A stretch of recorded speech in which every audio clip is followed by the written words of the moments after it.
Alụkwanụ ndị ọma na-ege ntị, ekene m onye ukwu kene onye nta, ekene m onye ọbụla wee sị ndụ mmiri ndụ azụ ka onye chiri onye azụ elu.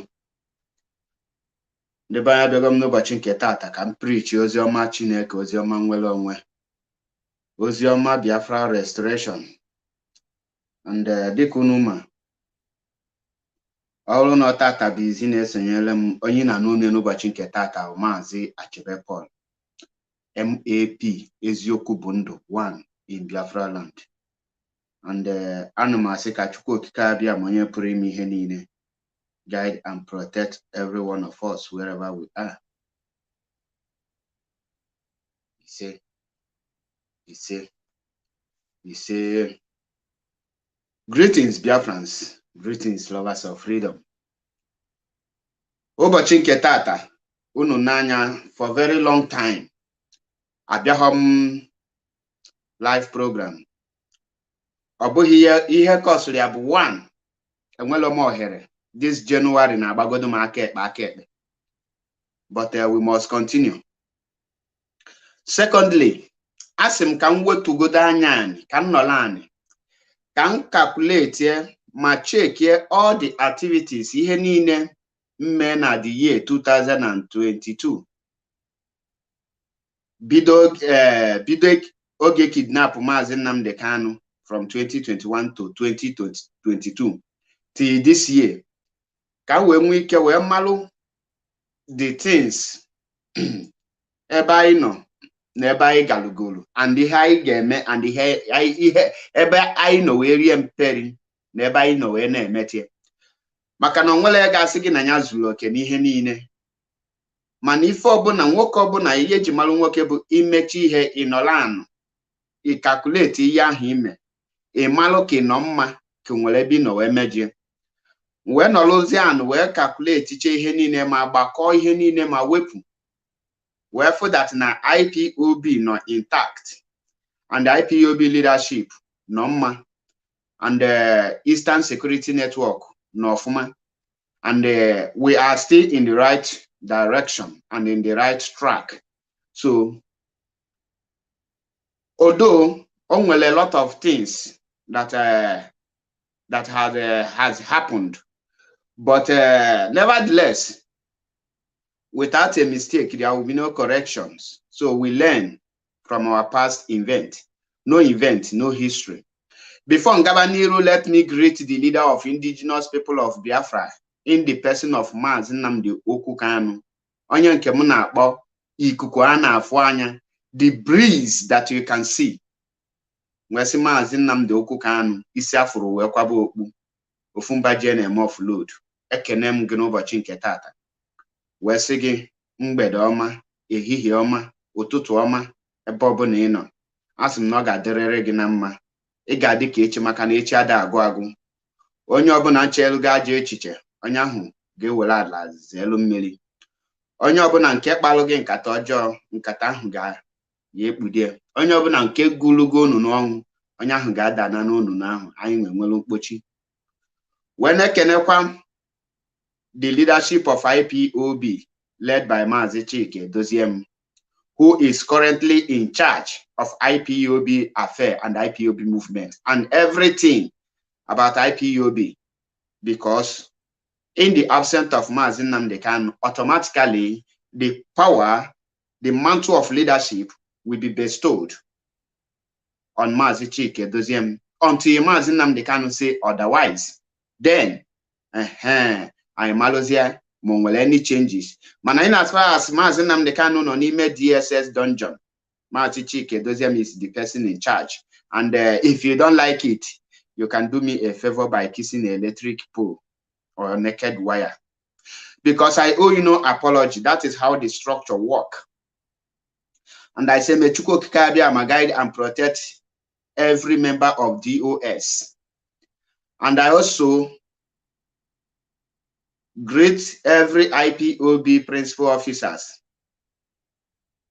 any position. So far, you are an IPOB principal officer. I greet you. And then can go for my Wesika Chineko Kikabiama, onye pụrụ ime ihe niile, gbaa unu niile ume. Anyị ga-adị ka echi maka na echi ada agụ agụ. Wee na-ekenekwa ndị Eastern Security Network, ESN, the backbone and the taproot of IPOB and the Biafra Restoration, the Agune Chambers. Asị m, ọ ga-adịrịrị anyị niile na mma. Mgbọ ndị enemi, mgbọ ndị ile ma wachanata unu ga na-eje eje na-abata abata. Ọpụpụ unu na mbata unu ga-enwe mmeri. Mgbe ọbụla ndị ilo chere echiche ịbịa mụ na attack, ụla ga-eburu ha, ụlọ ọnwụ, ụlọ ọrịa ga-eburu ha. Ọ na-aka ọ ga-adị, ọ dị n'ọfọ. Wee na-ekenekwa ndị our able lawyers, IPOB legal teams, in people like Michael Zekome, Barrister Ifeanyi Ejiofor, and Aloy Ejimako, Mandela, and Nnemeka Ejiofor. All of you, you are doing wonderfully well, including Bruce Faye. I greet every one of you. I also greet every IPOB media warriors for your resolute and for your gallantness, because all of you have fought a good fight. And asim unu jideka unu ji, onye asị anya jideka o ji na-eme ọfụma. May Chukwu Okike Abịama give us the strength and the power to continue until Mazi Nnamdi Kanu comes out. He say, Biafrans and lovers of freedom, my today broadcast got very simple and got very short. And the topic in the treat knowledge, power, and wealth. Knowledge, power, and wealth. DOS are very much wise. Of course, they are wise. This three topic is what I will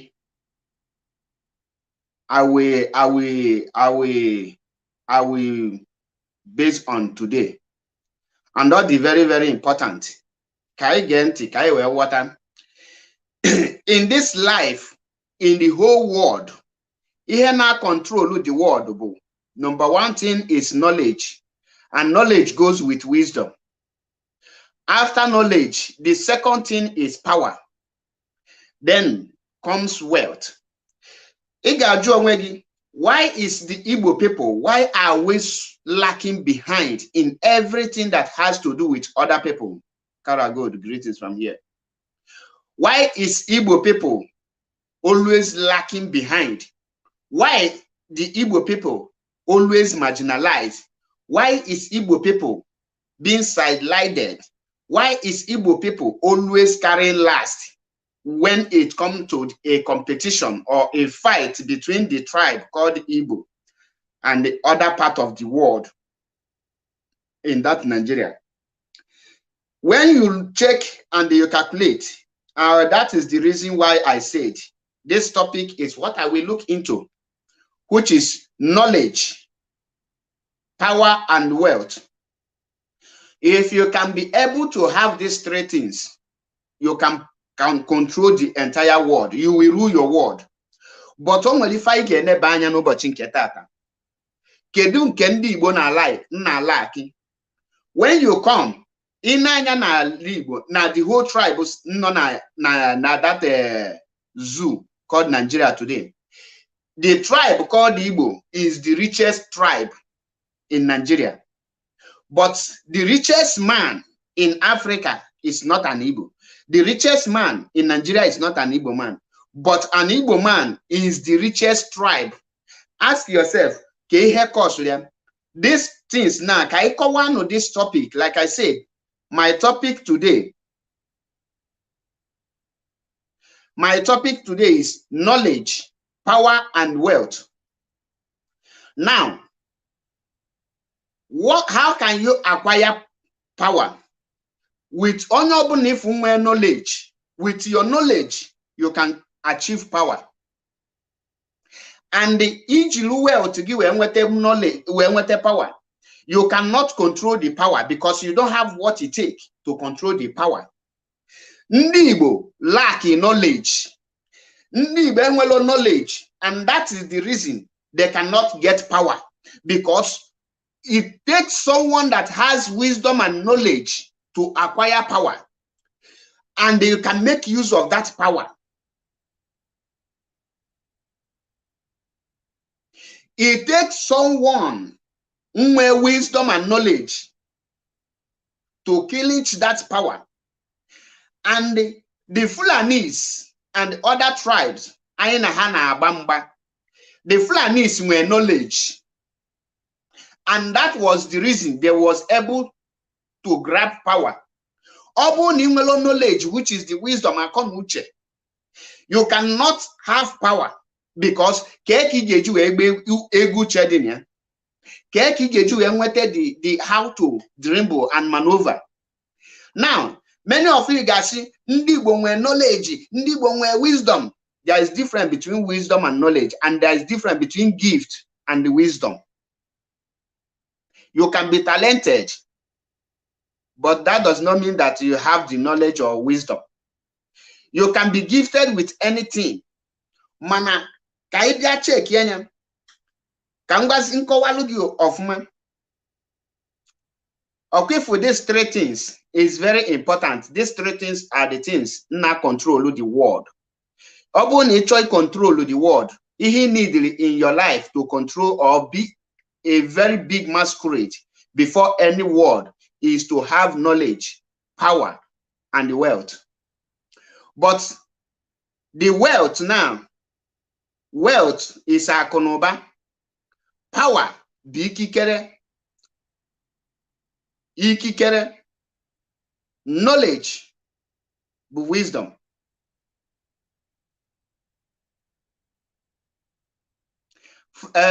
Chinonso Obiora, Fulani has brain more than the Igbos.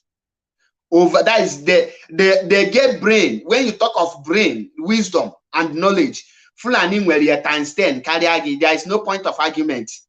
In that area, we underrated these people because na Igbo tata onye na mala as English asigi na ogala akwụkwọ, because 90% of ndị Igbo today up to today can rate mmadụ is intelligent as an onye mas English. In asu good and simple correct English, ndị mmadụ ga-afụta gị as well educated person, but being educated and intelligent is very far from speaking English. That is why some people get you cannot even speak good English because hana afuta English as onye maife. Mana the phone hana use hamalo no China loria na China that's English. Hamalo na Japan that's English. Hamalo na Ferrari and all this Gucci hana na Italy that's English. Hamalo na Spain that's English. Na English is not education. And the Fulani people made this thing understand early. But that is not why I am here.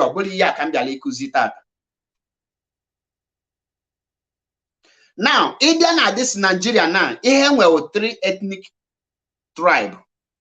That is Igbo, Hausa, and Yoruba. Igbo, Hausa, and Yoruba. Ndi Igbo have not clinched the power.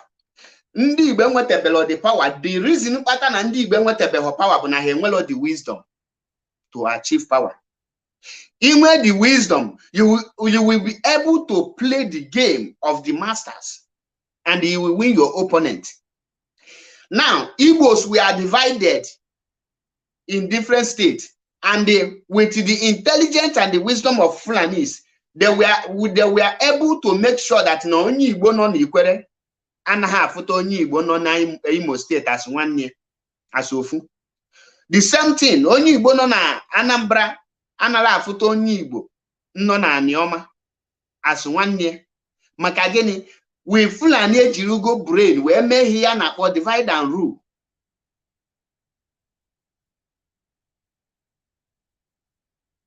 Fulani biye kewe Ndi Igbo tisala today because na ha enwelo the brain to bring themselves together. Ha enwelo the brain iji wee gadata onwe ha ọnụ. Enwelo the brain wee malụ that you can only have power when you have the knowledge, the wisdom. Now, individually, Chidema Christy, greetings from here. Who is the mentor, good man? Kanchanya, because Abialame Basagahi, onye bi Basagahi and block on. Here I know 2023. Like Chike Doziem said, that this Biafra movement have entered new dimension. Obu ne malo na ya bago new dimension. Malo na bago new dimension. Anya anaghị eti mmanwa na akwa aka this time around. Ihe anyị na-eme kịta bụ onye bata ọ bụ na inwe ọ dị gị ka inwe nke iji aka ishishi drop or link ewe nwe ike anyị gbazie onwe anyị onu. Now, ọ bụ na inwe knowledge, with your knowledge and wisdom, ị ga-agbanwe the politics to have the power. Inwete more power that will enable you to command wealth. Okwifu wealth, onye ọbụla ji power can take your wealth from you and onweghị ị ga-eme. Okwifu power ị na-afụ, power is one of the strongest among all of them. With power, you can control wealth. But with wealth, you cannot control power because obu ni nwelo wisdom. Onye nwe wisdom ga-analụ gị power wee were analụ gị akụnụba. Ọ bụrụ no power wealth ka eji ego power. Ndị Igbo eke egolugo the president of Nigeria na ha jiri ego mana ha ejiro the brain. Ha ejiro the brain iji wee gba politics. Ọ bụrụ no ego ka eji ego position. Ndị Igbo ka nọ na contest na the most powerful nation. Because they are the one of the richest tribe all over the world. And knowledge, let me tell you, when I say knowledge, knowledge goes with wisdom, intelligence, and clever. These three things are into knowledge because wisdom, you cannot have knowledge. Wisdom, knowledge work together. They are. There is just a little bit because wisdom do you're imbued, but knowledge is what you acquire through school or what you acquire through learning of something or what you acquire artificially. You bring it and add it to you.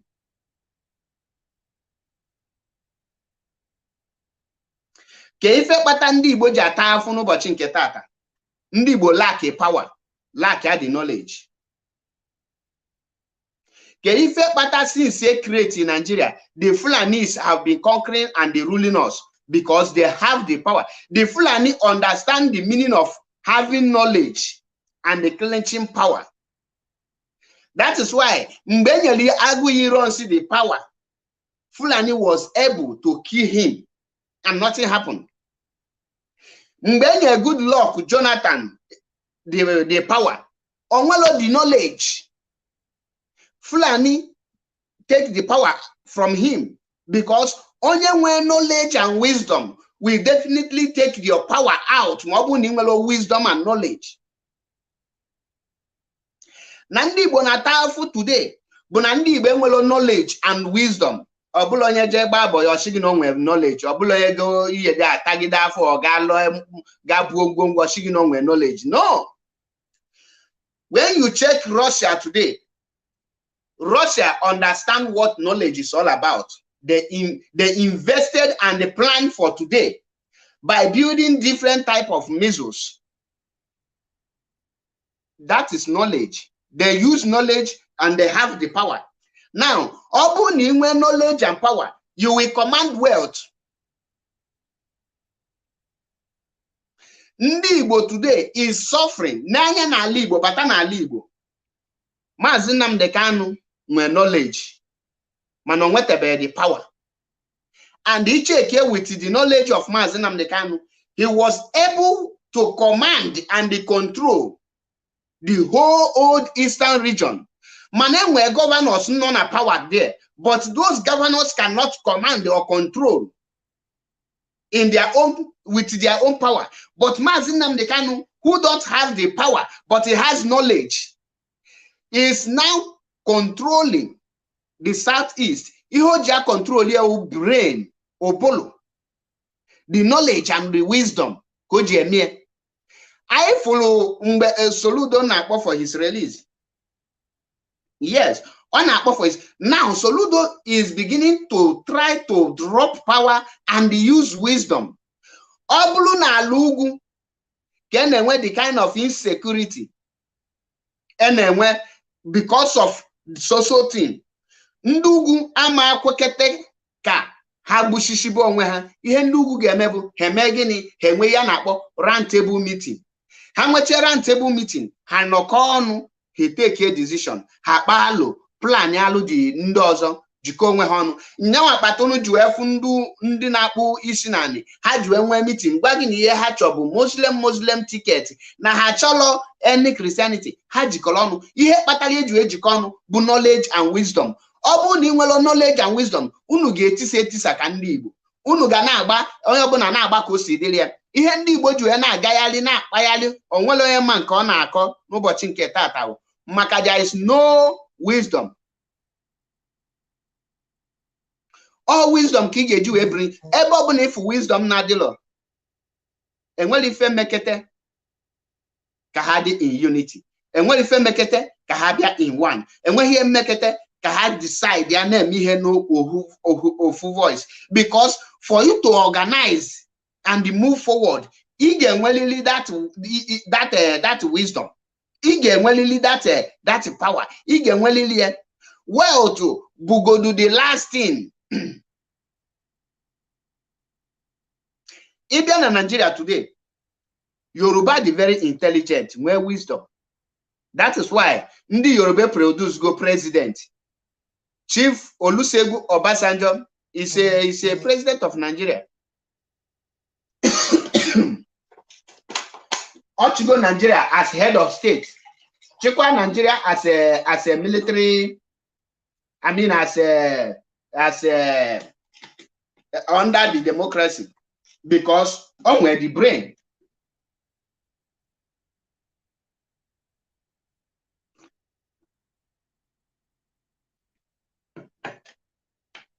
Onwe the brain, the Yoruba nwe the brain. Now, obu na ndị Igbo nwe brain. Since Eji Mazi Nnamdi Kanu for over 2 years now, and the court a discharge again, and acquit Enya Shea na Banonweli forme.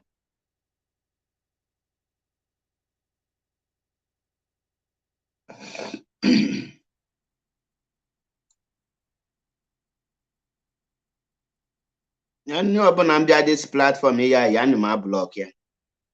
Eba bu heba na ya iyo. Icho bu ni nidiri ya iyo. Ni nidiri eba na ya iyo. Enwe many platform ebe a na ya iyo. Even on wego ndị chiwe ndị na-echi echichi maka na ha na-ayọ chitelu ndị mmadụ ayọ. So icho ibu anya ayọ ni like ife a na ya ayọ na icho ịlụ ọlụ. Gawa na platform Okwuluora ebe a na ya ayọ. Once ị chọrọ ya ayọ, ị chọrọ ịbụ onye ayọ, ị chọghị ịlụ ọlụ n'ịdị lazy. Aka gbajiri gị, ihe pụtara ụwa bụ ka ị na-ayọ ka a na-adashi gị. Gawa na platform Okwuluora ebe a na ya ayọ. I contact anya sha na magi na aya ahụ ayọbalụ gị. In fact, ayọbalụ gị ihe niile a na-aya ayọ. Ebe a na ya ayọ, ebe abụghị ebe a na ya ayọ. Anyị anaghị eme giveaway here. Anyị anaghị ebịa nọkọta ịdashi gị na anyị na-eme. Anyị anaghị aya ayọ here, ebe abụlọ platform ayọ. Enwe ndị pụtara ụwa ịyọla ayọ, ndị dị Okwuluora. Even na na-echizi title n'ebe a, so gawa that place. Gaa yọwa ayọ. Ọkụwata. So, maka na ebe ahịa esim nke a ju na-eme gị block gị. Now, ka anyị na-achị n'ihe anyị ji maka ya na-abịa. Ndị Igbo lack wisdom and the nwelo power. And the wealth hejikulodie. Now, because of na ndị Igbo ejilo wealth and I mean ejilo power. Ka ihe melu this man ju ebu the richest man in the whole Africa, Aliko Dangote. Aliko Dangote was the richest man because the North played the politics very well. The North play the politics, they understand the power. and they played and they take over the power, which means with their power, they were able to close Ibeto. With their power, they seize anything license from any other Igbo man. Nyeze Soso Dangote the license, it didn't produce cement. The license, it didn't produce salt. The license, it didn't produce many things, even to the extent of Inyonye produce cement and this thing. A contract, ita uzo. Kerife Patalia, because they not hold the power. Ndị Igbo ama believe about the power because he know the knowledge. Kahamalo that the power controls the wealth, and with power can only last in your hand when you have the wisdom and brain. Obun you wisdom and brain, you cannot control power. Wisdom and brain, wisdom and knowledge is the strongest weapon any person or any region can have. Any region where wisdom and knowledge, any tribe where wisdom and knowledge, Ghana abagi egwu iche. He like ha make president, making you a president. The power, the ability to command and control the activities and the challenge your enemies and the speak with boldness. With a man on Abalumado boy, you will be the one to be shaking. People will be consulting you, and when you speak, people will be afraid. When you talk, you have something to offer. Hana told you because of your power. Hana told you because of the what is in you. Hana told you because of your capacity. Because Hana, in terms of knowledge, you are well and a balance there. In terms of power, Niger, Caribbean are the world today. You British, England. When you talk about chemical weapon and every other things, Hamama win the aka in terms of that one. Hamama win America aka. Hamama win Russia aka. Hamama win China aka. Even North Korea here. British, England. Hamama win North Korea aka. Man, these people, the well intelligent and the how and knowledge. Kedi fefane. How and they will put those laws in Afu, age control all those people who have those powers. How are just in their own knowledge, how and they made the law, put was here all these people who have those janjatic weapons. How we measure the law, unge put to her under checkmate. Measure the law, unge na control her. Had you any put na the British no na the unchangeable put the top 40 world powers, or because of their chemical weapon, or because of their intelligence. Had they are wise and the wisdom when I control the world. If you are Nigeria today, British put to Nigeria and a state handle today. British England here. According to theory, Nigeria have gotten their independence since 1960 and become a republic 1963. But because of wisdom and intelligence of British, they put Nigeria under their foot. Up to today, Nigeria is under British, being controlled by the British, because now British the knowledge when I control her. If na Buhari is a president, Buhari has the power. The only power when it comes to Igbo na Hausa Yoruba, Buhari has the power to treat the Igbos anyhow. And he has 100% power to marginalize or trash any Igbo man, because Ndi Igbo is the most confused tribe in Nigeria. Up to today, Ndi Igbo remain the only tribe in Nigeria that don't have a mission nor vision. Ndi Igbo remain the only people namabehi hacho. Ndi Igbo remain the only people who claim to be intelligent, claim to be everything, yet uneducated Fulani, according to how they call it, is controlling them, checkmating them, putting them under command, because Ndi Igbo amalife wu power nke hajama knowledge. Ihe Ndi Igbo madabebo obi kubana potafe ege tigine oji ego.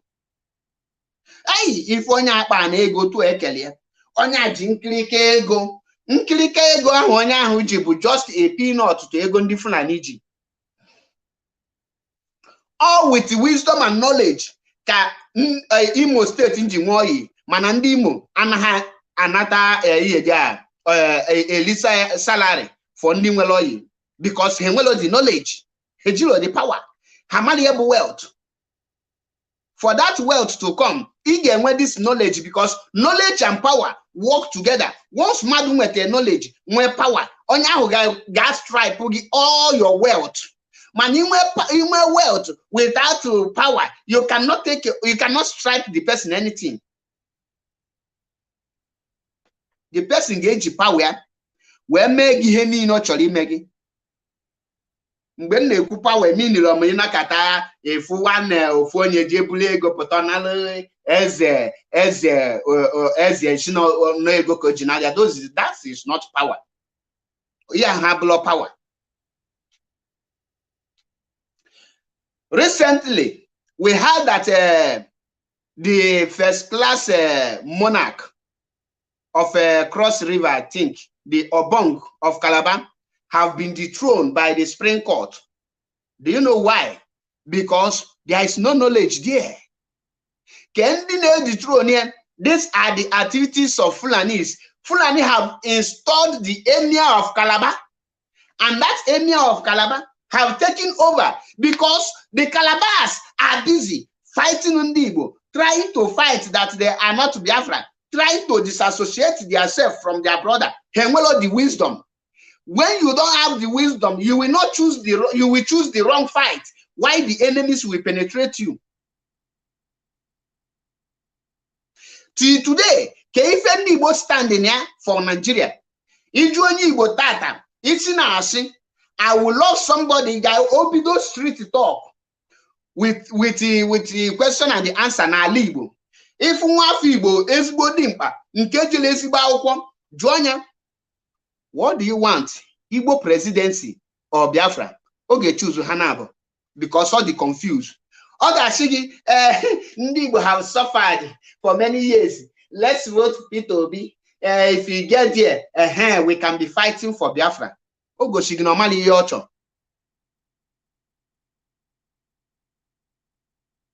Ogo Shigi that he don't know what he or she wants. In Mali future, you go for it. Abu na Igbo presidency. We should go for Igbo presidency. Abu Ligazia Igbo presidency that epotazitiwe Biafra. And now my water comment people. Okay, Mopo, you can be specific when you are cursing so that I will know if you can remain in this platform, or I will send you to your grandfather to go and debating with him, because like I said today,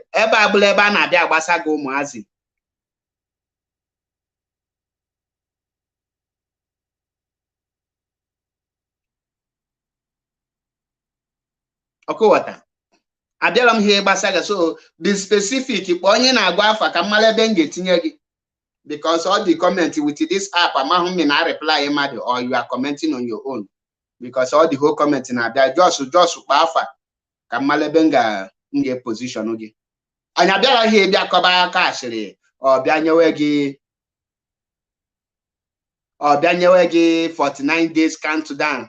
Mmecha bịa sị gị na anyada countdown for Biafra restoration. So what is the need? The reason you do the countdown. Or na your countdown ablo for Biafra restoration. Kinye people Biafra. Now changes here. Or also sondala we kidney get such people.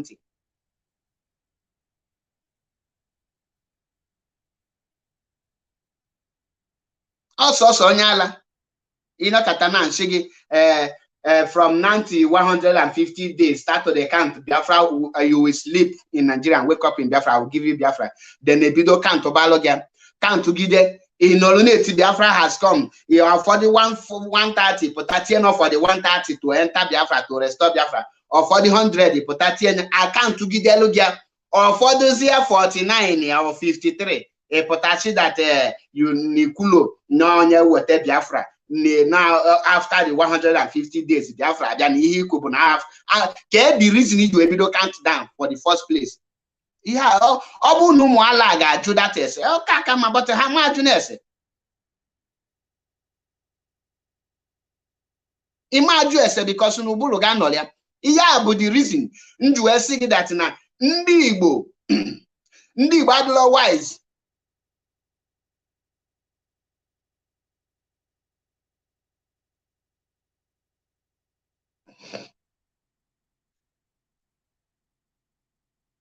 Ndị Igbo adịla wise.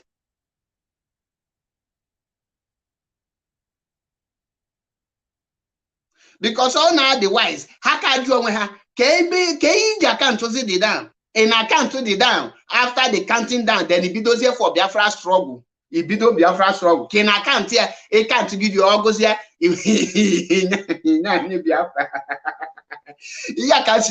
Knowledge is power. Knowledge is power.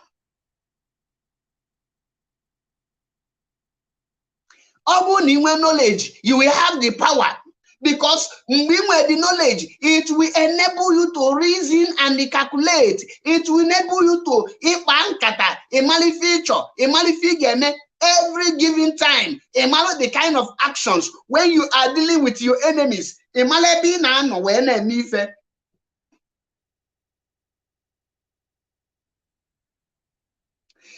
That is the reason in Nigeria.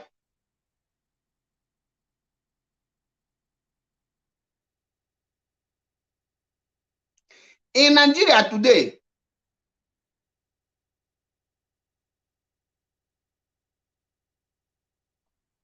am I good? Bye-bye. I catch you this time before my sister.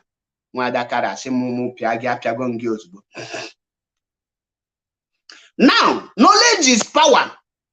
Knowledge. Knowledge, you can power. They will be using you. No, the whole world today. If na UK, Hesolo na the strongest people this thing.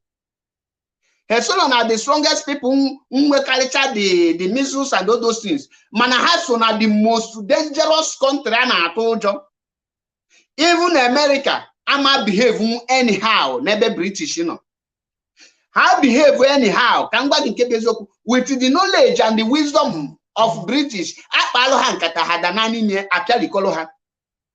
he raised you another person.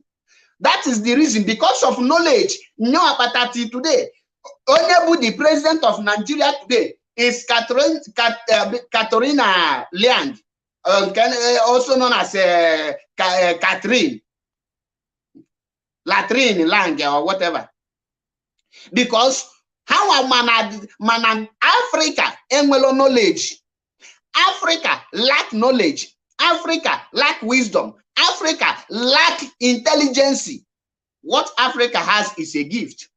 Those that come direct from God. But those that you can acquire by yourself, Africa enwelo. And that is the reason Africa cannot have power. Africa cannot test power. How can you test power when you don't have knowledge? And the word tells that knowledge is power.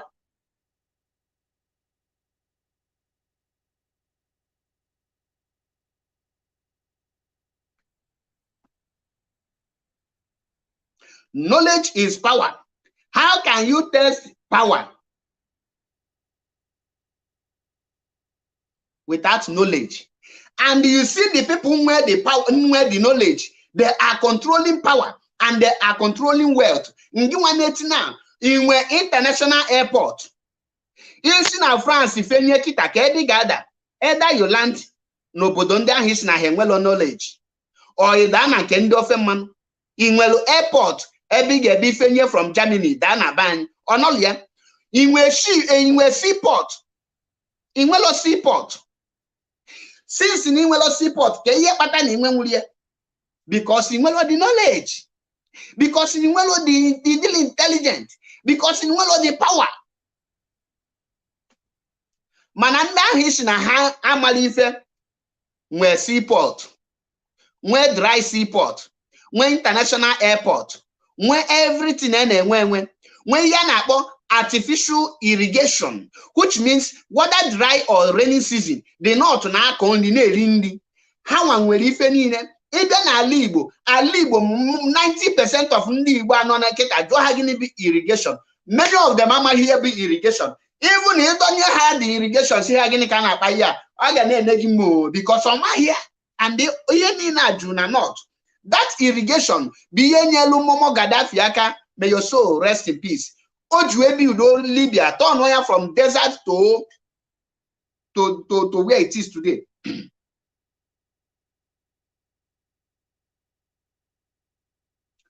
Peter Chibo, like you said here, Mazi, I love Biafra struggle, but why are you people, IPOB, are not united, especially Iken Guruago and others? Well, like what you wrote here, I am not Iken Guruago, and I don't know if Iken Guruago is disunited with any person. I don't know. But for me, IPOB is united. And the topic I am treating here, the reason the disunity, you cannot say IPOB is not united. Say Ndibo are not united because IPOB under Mazi Nnamdi Kanu is united. That is why they took oath. That is why they are following command and control. Once you are not under command and control, you will be out. That means you are not. You don't have the knowledge. You don't have the sense of belonging. Why people like you, why are you not united with IPOB? Because Igbo don't have the knowledge. The only people that has knowledge now, I am not saying all of them. The only way you can find the knowledge now is in IPOB. Go and check it. Any governor or any politician that is speak with knowledge, the Nigerian government will tag the person IPOB member, or they will say this person is now supporting IPOB, and they will not check if this person is an IPOB or he or she supporting IPOB. Manahagashigi, automatically the person is an IPOB because the person has speak through knowledge. Because IPOB na-ekwu with knowledge. IPOB anaghị ekwu maka na ndị ọzọ na-ekwu. Now, ịghọtara? And the reason ndị Igbo ji ya dị united because na ha nwelo knowledge, ha nwelo the power. The people who have knowledge, which is the Fulanis and the Yorubas, with their knowledge scattered ndị Igbo because ndị Igbo have not understand the game a na-agba there. Ọ bụrụ na ndị Igbo marụ the game, where the knowledge, they will come together to make a simple demand. You as an Igbo now, what is your demand? What are you looking for? Are you looking for freedom or presidency? Kenke na-achọ, ị ga-choose ofu. Mgbe a malụzie ma bụ mmadụ or not. Because Igbo presidency now bụ just for 80 years ma ọ bụ dịka ka Chineke ọ bụ na asim Chineke ọ bụ na Catherine Lang pụta na say okay, I want to play along. Let us kill this Biafra station once and for all. Let us silence it final. Then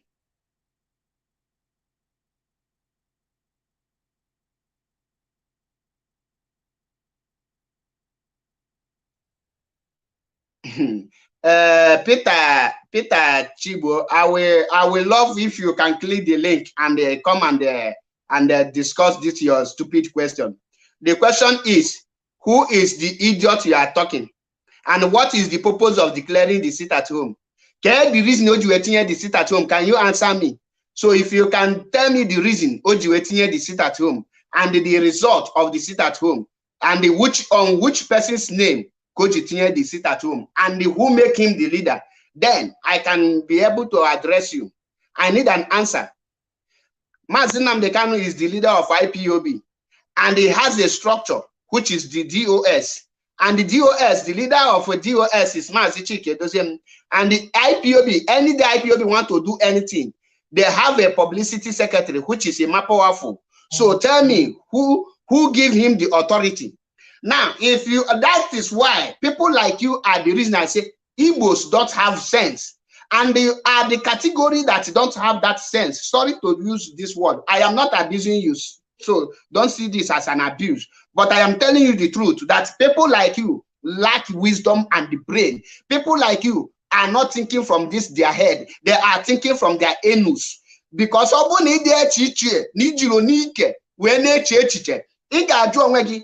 is an IPOB and who is the leader of IPOB? Who are the leaderships? These are the questions you got to now. You need to try to wear someone on wedding.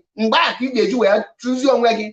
On your own, you sit at home. Kedifo Jimakia we nenye Enyebokunu 150 days counting. Now apotasi no for Biafra restoration, no black account to China Biafra there. In 2 years, there is no juetinha that 150 days counting. On bibidolu, ejubese, amalu ni webo wisdom, ni wewe guche, ni jubese. Manaduto na ine echiche, bido ni ikegi. Ichewe echiche bido nu ogugu isi Chineke nyegi. Ichewe echiche bido na yo akonuche. Ika na echiche bido na ochigi. And onye ọbụla na-eche echiche bido na ọchịa na-edi na-ekwu okwu ka gị wee na-ezuzu ezuzu ka ndị ala. Okay, water. So that is why ikwesi ịnọlanụ iche na echiche ime ịtara ya yo Chineke sia Chineke nna Olisa kele ụwa nna biko nye m mmụọ ga-eji wee na-eche echiche ekwene ka ndị ọzọ na-eche elu m echiche maka na ndị ọzọ chebelu gị echiche automatically ụbụrụ ga-emebie ụbụrụ ga-ayasa ụbụrụ ga-adị dormant ụbụrụ ga-adị formatted ụbụrụ ga-adị damage ụbụrụ ga-atọnụzie to idizie ụbụrụ less.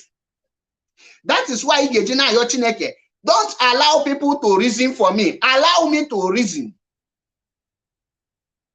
Because when you start reasoning, you will be able to think, and you will be able to come out with something meaningful. You will not be asking a very useless and shameful questions.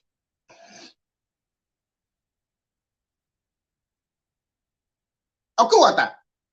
Ona nnọkịta na Boko Haram enyem sit at home for Biafra using IPOB. Then IPOB can't and see that we are not united. Is Boko Haram a member of IPOB? If you sit at home, as your own. Now, Mado Potashigi, I am Biafran spokesperson, which is PRO. Which people sat down and choose you as the spokesperson? And where did they sit down and make you that spokesperson? And when you are picking people, as Biafran people have elected Biafran government in exile, are you not a Biafran? Are you aware of that election? Did you participate? In all there. So somebody is using your name to do something. Automatically, it is called impersonation. It's a scam, a criminal activities. And because now it's well endowed with wisdom and brain, you now become a very useless and hopeless sheep.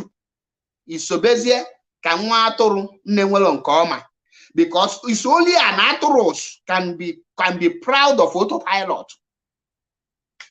Sorry to use that to address that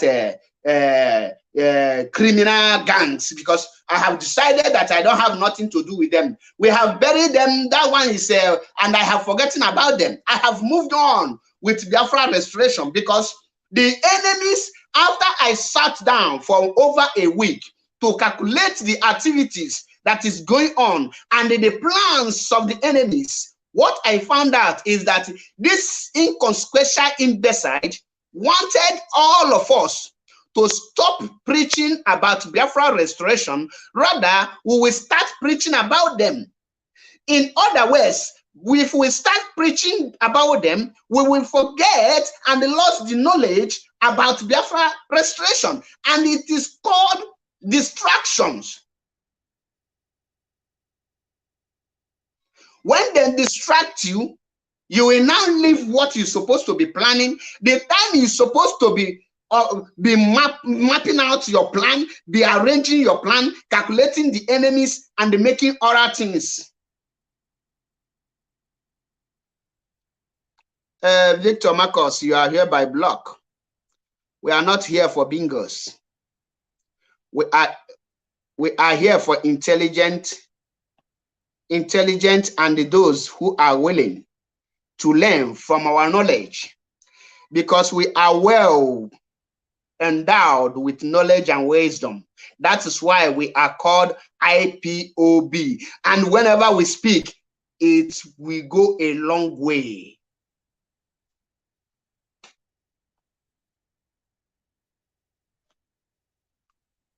Knowledge, power, and wealth. Ndị Igbo is suffering today because they lack knowledge. Because once they lack this knowledge, they lose power.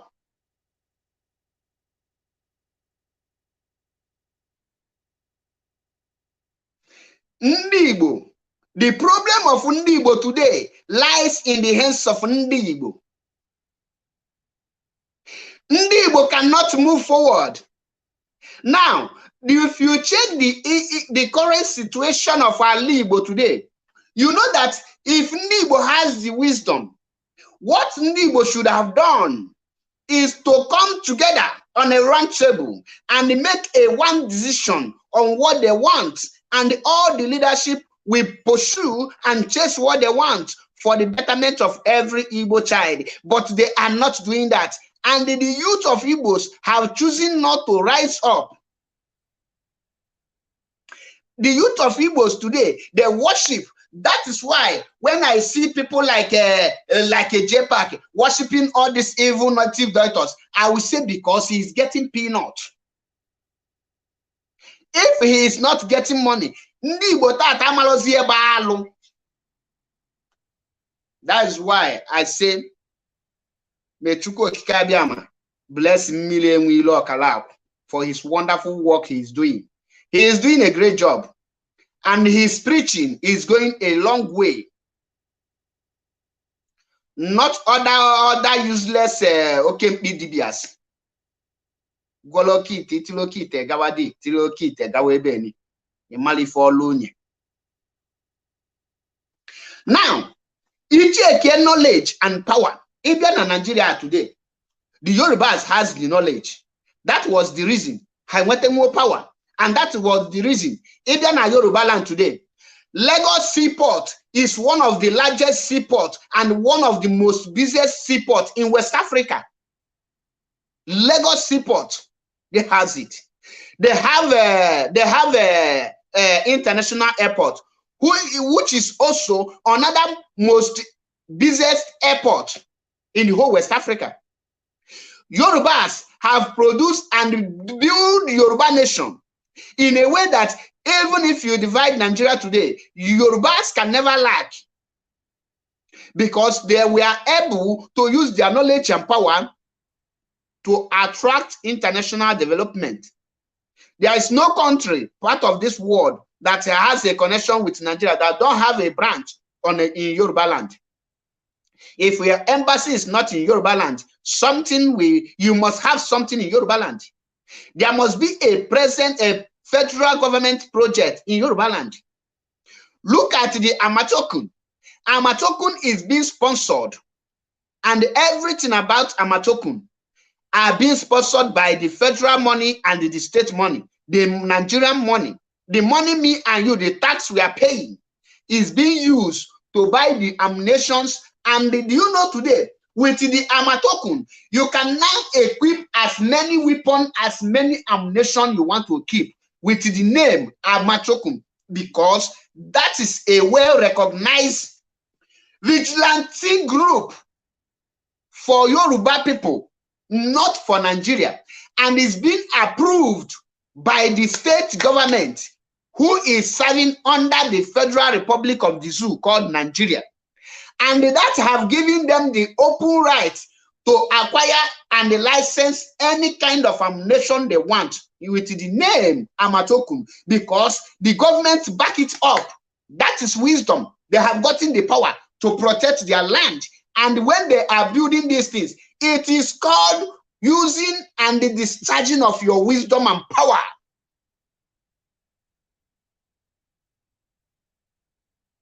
That was the reason. In the north, they have what is called ISBAB, the Islamic police. This Islamic police and this ISBAB is well recognized by the federal government, and it is approved by the state government, and they are carrying guns. Because of them, the North can use them to buy any amount of ammunition with the Nigerian money, the tax me and you is paying. In case of necessity, if anything happen tomorrow, they will now use those things they buy for them. They are installing them and putting it in the North. They will use it to face the challenges in case of necessity. Come to the South. The South has the militant, which has the backup of Nwike and the other southern governors, and they have equipped them. Recently, we had that what Tompolo did. Tompolo was given a contract to guide a pipeline. In other words, Nigeria government have recognized Tompolo men, and the Tompolo, the South can use Tompolo and the people like Eteketom and Asare Tukumbo, which we know as militant. They can use it now to buy all kind of ammunition, and nobody will question them, because they are telling you, we are guiding the pipeline, we are doing this. They are, all the money they are using is my tax and your tax. And if anything happens tomorrow, they will use those things to defend their land in case of necessity. Now come to Ali Igbo. When I tell you that Igbos are the most confused and the people that lack knowledge, and they are afraid of power. What is the security outfit of Ndi Igbo that has a backup or government approval in Igbo today? There is none. There is no one. Now, the Eastern Security Network, ESN, that was formed out of necessity by Mazi Nnamdi Okukanu. The Yorubas and the Fulanis understand the game they are playing. The Yorubas know that if the Eastern governors back up this Eastern Security Network, automatically they will use state fund, which is our tax, to form it. And that will make it, Nigerian army will not attack them. And they will use the opportunity to equip our vibrant young men and women who have volunteered themselves to protect our land. The Fulanis, out of their knowledge and wisdom, then instructed the Eastern governors never to allow such to happen. Never you. Something in your name.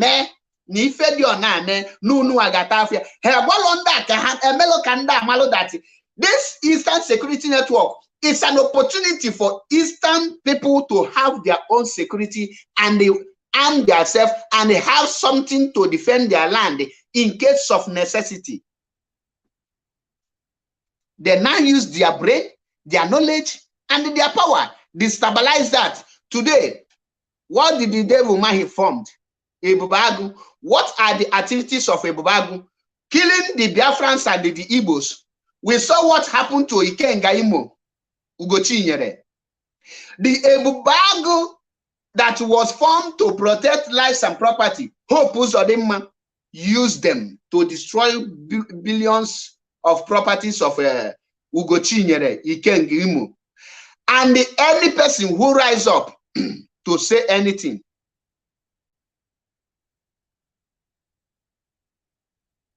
he will use the Ebubagu to kill the person. That is to tell you that Ndi Igbo don't have even anything to protect themselves from ordinary criminal, not to talk of when the enemy rise against them. Amamina, what's your name?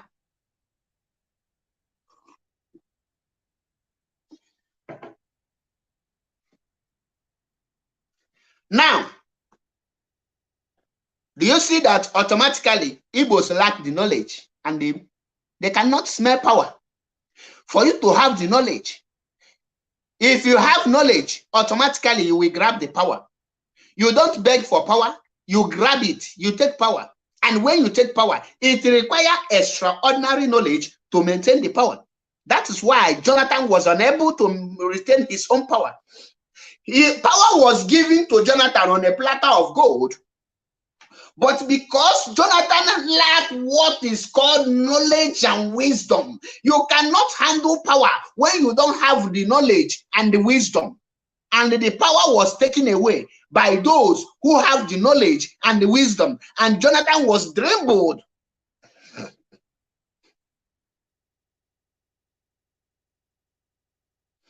When I say ndị Igbo anala eche na echiche ime na ndị Igbo amachala ife ọfụma, don't see me, maybe I am a proudly Igbo man, but I am ashamed to present myself as an Igbo man.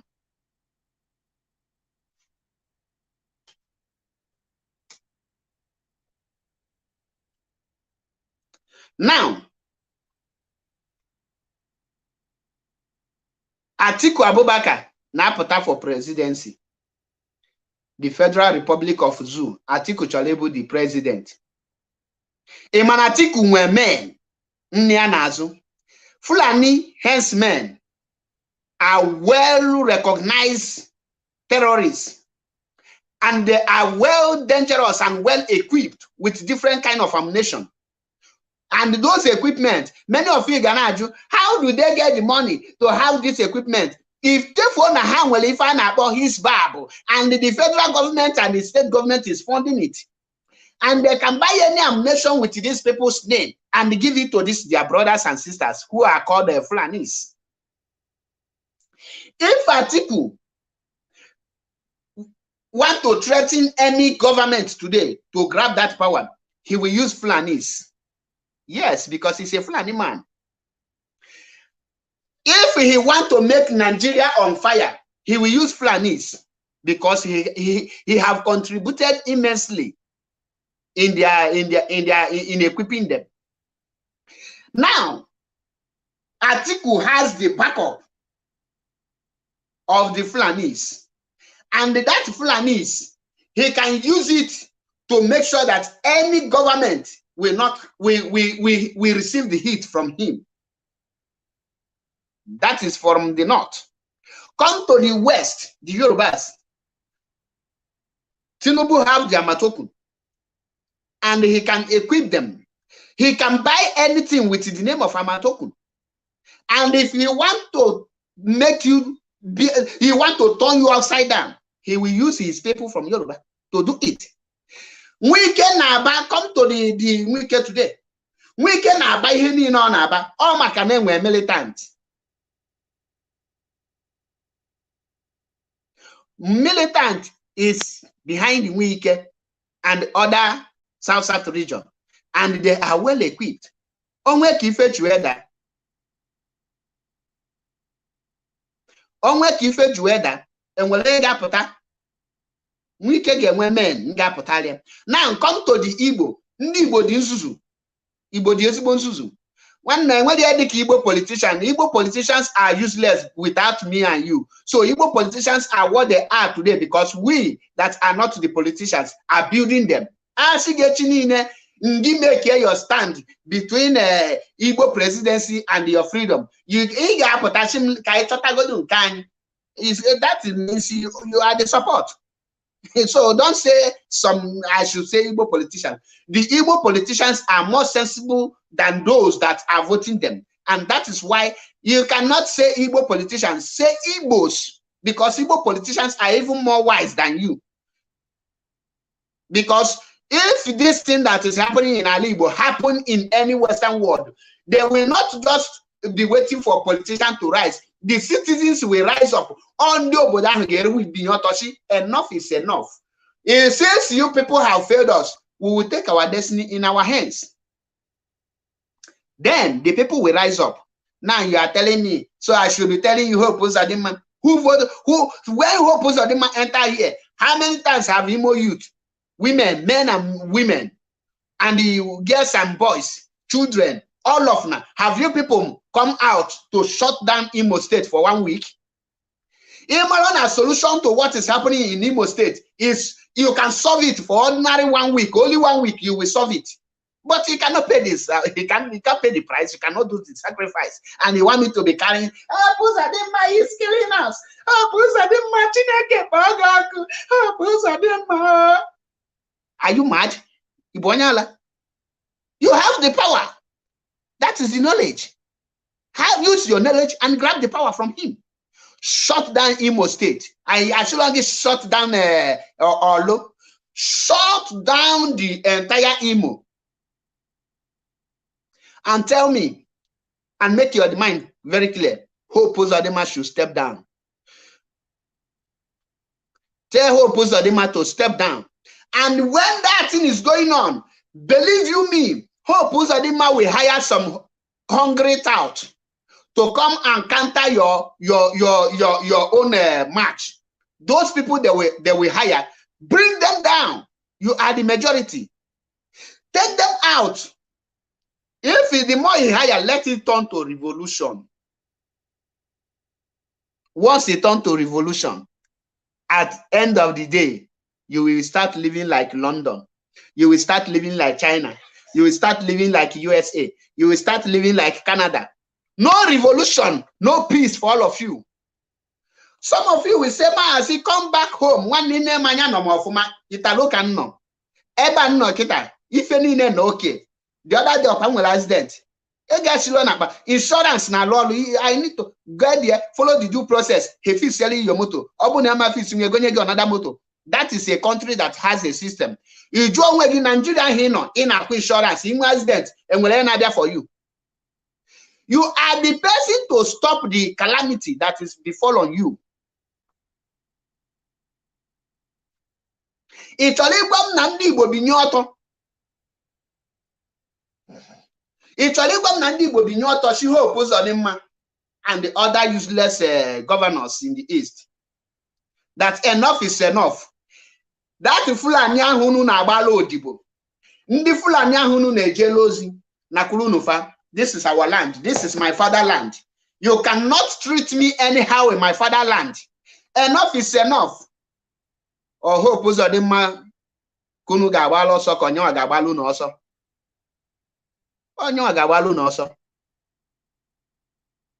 How many army ko ga-akpọta? How many police ko ga-akpọtakwan? Ịgbagbu ofu onye jide ha yiwolu onye ọbụla agbagbu iwolu onye a wee mezu ahịa. Nobody has the monopoly of violence.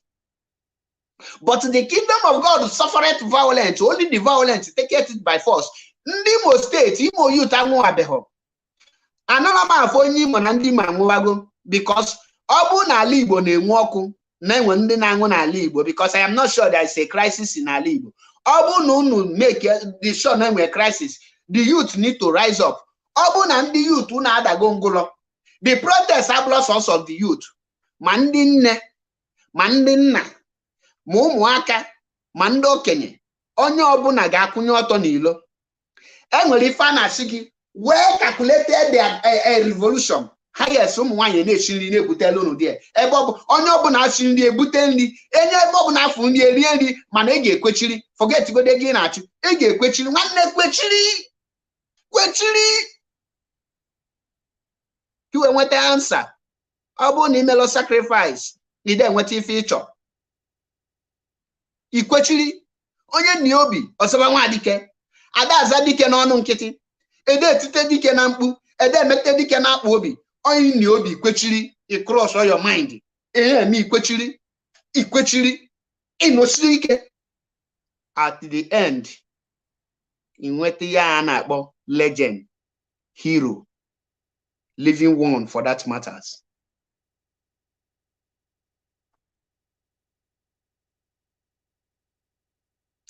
Kangwagia today,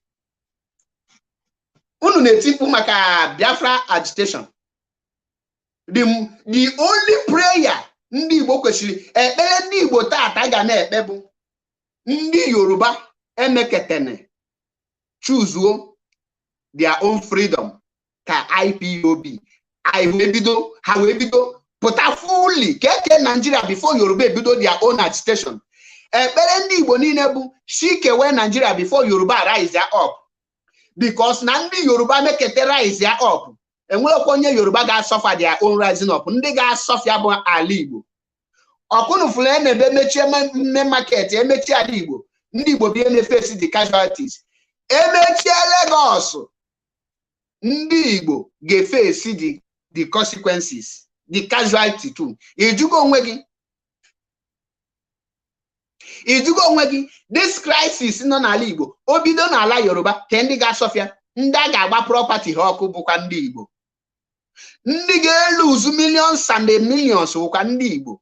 So that is why ndị ayọ ndị Igbo, ọ bụ na ọ ga-ekwe unu ebido n'oge rise up for Biafra restoration. Enwere ife mmadụ dị ndụ m ga-emekete n'ụwa ka ọ kwụsị Biafra restoration. The more you are trying to stop Biafra restoration, the more calamities befall on you. The more you try to stop Biafra not to come, the more problems upon problems. The more in a start, in a stock at Biafra idea, the more alibo, ngana da chiazu. And where a revolution at Yoruba land, Igbos will lose. And when na Igbo land, Igbos will lose. In when na not, the Igbos will lose. All over the Nigeria, Igbos will lose because they don't have the knowledge. They don't have sense. If they have the knowledge, they could have remembered that Nandi Igbo na-ekwu okwu sị gị na akụrụ ụnọ.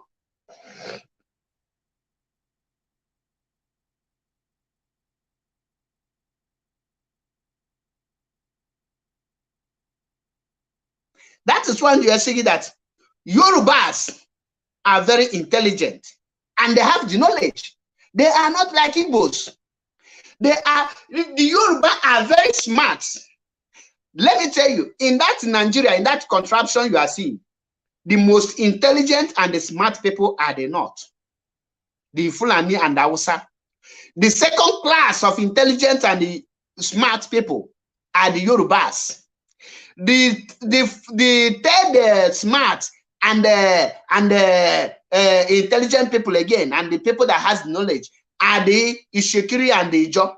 Then the most confused and the useless ones who don't know what they want in life are the Igbos. I'm an Igbo man, but I must tell you the truth. I'm an Igbo man. That is why till today you don't see any reasonable man talking in Igbo land. What I am saying is very painful, but that is the truth. How many Yoruba people invest in Igbo? How many Yoruba? Otedola is one of the richest man in Nigeria. How many of his investments are in Igbo? But almost all his product is being sold in Igbo. There is something called transportation of goods.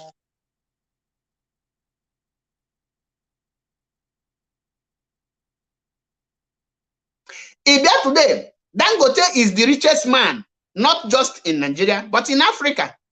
How many of his investments are in Igbo? All his investments are in the north.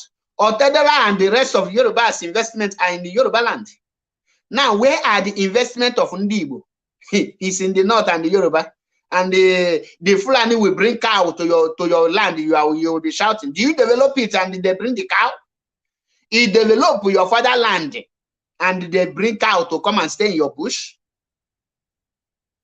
Since you left your land and they went to develop a swamp in the north and the west, what the people you go there to their place and turn it to city will bring to you is the bush meat, which is cow, heavy.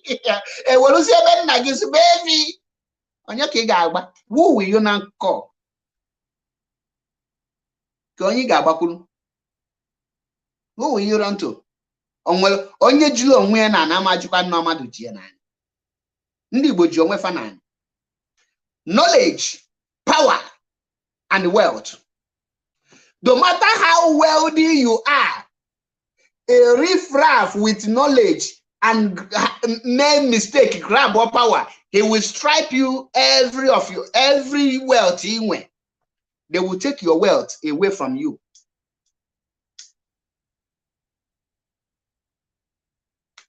no matter how akunobo ikpa, once madu nwere this knowledge wey jide power, or napugi all your wealth.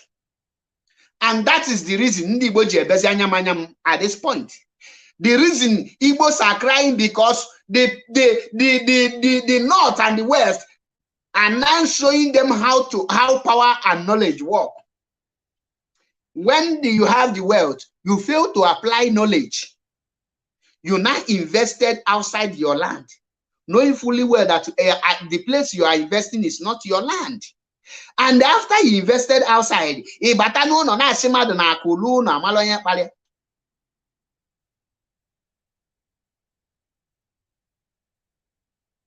question to you, who closed Calabar Seaport?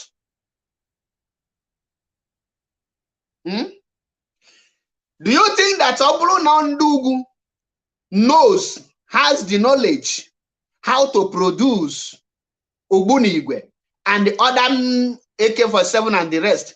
Or did you can do after that civil war? Kakushi Luana Beha Haga continue produce because Hamana Iyahu cause that war can cause that war again.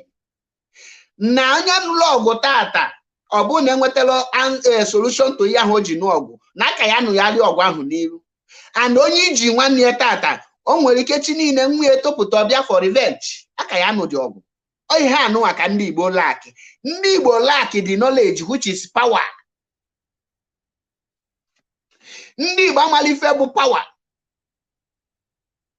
Once you have knowledge and the power, every other thing will follow. Because of knowledge and power, the president of North Korea na anyunyi mamili enu because of G power.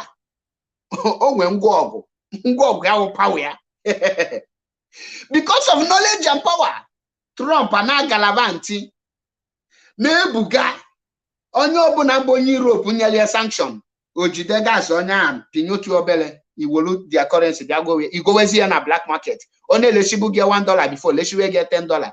Then o woluzie $5 n'ime ga ahụ nyere o were ya kwa ụgwọ sanction ahụ nyere ọ bụrụ na isi mkpi atọ na akpa mkpi. That is why in Africa they feel any sanction or they feel it because ozu ko eme o nwere the knowledge. Man ọ bụrụ na Trump ọ bụrụ na Putin the president of Russia ọ na Putin enwelo knowledge ọ bụrụ na Russian leaders enwelo knowledge to invest in the missiles and all these chemical weapons.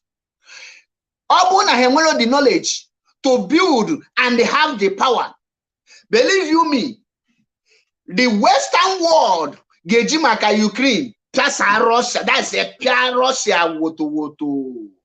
Tiaha front and back, Baha, that is a Baha Mehi Saddam Hussein. How many of you remember Saddam Hussein? Saddam Hussein, to the extent that Nahamed Cheshigi that he committed a genocide and he was killed just like that, and he committed no crime. The reason you see Putin today is because Putin understands what knowledge and power is, and he knows that knowledge and power controls and command wealth and respect. Igbo has no power and has no respect, and they become slaves because they lack knowledge and power. If only Igbo today, a new obele just a chicken change from all you well or Febe Gosigi Makudiega Mapandanyebu. The lion is here. If we as a lion, you see, just imagine. Ate Zenubo, Gana Zakwa lions na libo. Ne lenda na po lions na libo. You take is a kid, Joy Bokweha. Down the lions na libo. Obikubanaha, the lions. How much is your wealth? What is power? Your money and power. Do you know that if they not want to be Kubana, you only that and I'll be Kubana guy only? Are you aware of that? Do you know that if they not want to be Kubana to go down, do you know that they can do it within 24 hours? They will ban a lot of his activities. Senior high tax. Keboga report. Highest Sojena Spring Court. A rule against Nyawa Nataba. Otibe umewum. Akupia no ozugbo. That is the power. onwelo mgbọrọgwụ ọgbanyelo ndị Igbo agbanyelo mgbọrọgwụ ị na-eme importation of wine and all those things onyanwụ bụ power abandon the wine kuchikolu gị onwe ka na-anụ maka ibeto. How many of you remember Ogbuawa? Ọ mmadụ kwụpụ ha n'ọkụ. What of Eke si na Eke Nwofia? What of Ekene Dilichukwu investment? Aka na-anụ maka ndị a akụpụ gị n'ọkụ ịnalie. Because in the power, in where power, in ife power. In manifest power, in manifest knowledge, you invest your knowledge. And now, Fianya. On your bonifu today, asking any respect, na ligo, ndugu choy kupiano, kwakupiano. And because of that, they will foreign countries, na you know example. No matter the power, the advantages, and the positivities of power. Putin, who is the president of Russia, this criminal, Anabo Igbo prophet, Nazo Kuti, Imanoshi, no Kuti, Fela Kuti. Hey, Alu Melundi, if maybe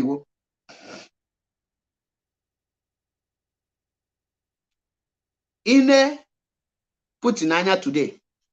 On how to the rush the world power ojo. On how to Joe Biden ojo. Ogwagina ime anyeme. Oh, Kuti Kopoliana. Kuti should come on WhatsApp. Because you G number president of Russia, Kuti. Ganya bomb na phone. Oh, question bomb na phone. We move. Hey. Chai in this COG. And we're a country in Africa. All brain with knowledge, but not today. Only Igbo we intelisi ndu gwa kponya sia bia obia enye one contract sia na no we kill this month no we lega jese enwe ke this contract now bụ 1 million enye sia obugo na elo ya that one mean anything, just chop the money, call how you read the money, he record all again. I got quality for another contract, and you go another contract 2 million. Should if you like, give me now the game or on the game. Now this is what we have been doing. Chop the money. He read that one, and when if I get make hammer anything, he record all again. How you again? Yes, a very huge amount in Kegebiliche or Badogi here. Has nothing will happen. After Kiliche, that very one, Amagol Nambob Nanapoga, Itipia, Itie Woto, that is it is useless. Once Kiliche that bribe, Mbaz had as a call goes the reason that contract. But now, if you know that you want to continue to maintain your status quo, to maintain your level, you must do our wish. Every utterance na putana tezenupo in 2019 ogbalundi Igbo that now Buhari once Buhari chichakwala no nyoga hand over to onye Igbo na enwelozi onye ozo. That is the script olichigo onu onwelozi say ha gwara anya kwa oge ekwu because oligo the money obu no kwulo that na nnapia ihe ahụ obudobe atezenukpo obuluzie atezenumpi obuluzie atoeze na mpi olichigo now ha kuchizi esia oyagiji ananso onanso olukwadisi asanya jesi na article onwelo say because ebe ahụ ka o ji eri ọnụ na-eri eriwego kama ọnụ na-eri ga-akwụsị iri nke na-eriwe ebe ha iri na chacha o ife ateze n'okpo nọ and ị na-afụ hope ụzọ dị ma ofife the same thing to devil mahi maka gịnị they have no knowledge ka ha ji enwe power. Ndị Igbo nwere they don't know that knowledge command power, and when you have the power you command respect, and when you command respect you have integrity. When you have integrity you need to maintain your dignity. They don't know. Hamalia. And they set her up one after the other. They set her up. Efuzionya ho neko ka abacha abanye na mmiri. Neko. Koba.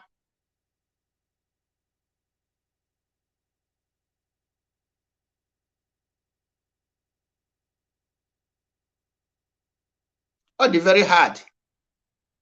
Ibiakita na the same thing I na-ekwu. Idekwa na IPOB na this Biafra movement anyị na-achọ. Enwere some people lack the knowledge. Rapugodu nke power. Ha enwere ordinary common sense. As not the common. Ha enwere. Now, Mazi Nnamdi Kanu is the leader of indigenous people of Biafra. And he has been the leader for more than 12 years, if I am not mistaken. Or let me say for more than 10 years. And he has a structure. He has leadership. He has been working with.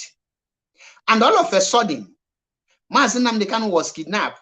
Before he's kidnapped, he told you, in my absence, every of your grievances, if you cannot resolve it, keep it until I come. Then tender it to me, and I will solve it. In my absence or my presence, what Chike Doziem says goes. He said, take order from Chike Doziem. Go and listen to some broadcasters, some YouTubers, which he mentioned the names of the YouTubers and some IPOB broadcasters. Person like some of the IPOB media warriors, people like Prince Darlington was mentioned. People like what is he called? People like Omote Biafra was also mentioned. People like Lizzie Chimamanda, as of that time, she was still broadcasting. She was mentioned, and so many of them. And also, people like Mayegu General was also mentioned. There is one of the YouTubers that also was mentioned. People like Owasofa and Gumi of Idu. These are YouTubers that was mentioned. And all of a sudden, Mazi Nnamdi Kanu was kidnapped. Where is your brain now? Where is your knowledge? You now start taking order from where they say listen and share their video. And you live where they say take order. You now start to take order where they say go and listen. That is the height of insult and the disrespect to Mazi Nnamdi Kanu.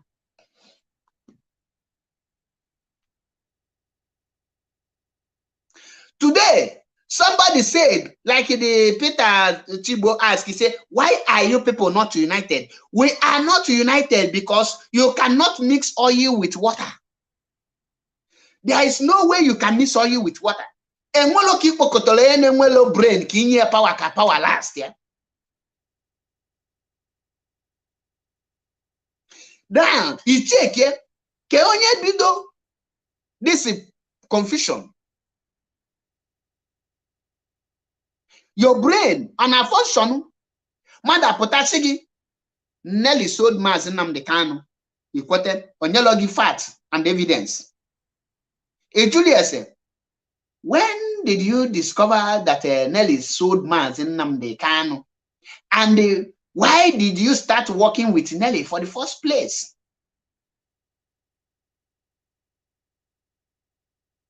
And why was the leadership dismiss and expel Nelly? These are the questions if you have brain.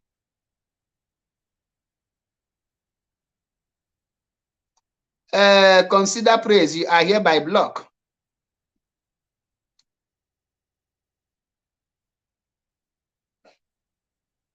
Now, open it to that question. Felix Onyeise was sacked by Mazi Nnamdi Kanu. The same person, Gwagi, he is working with Felix Onyeise. A people don't give the Biafra government in SI.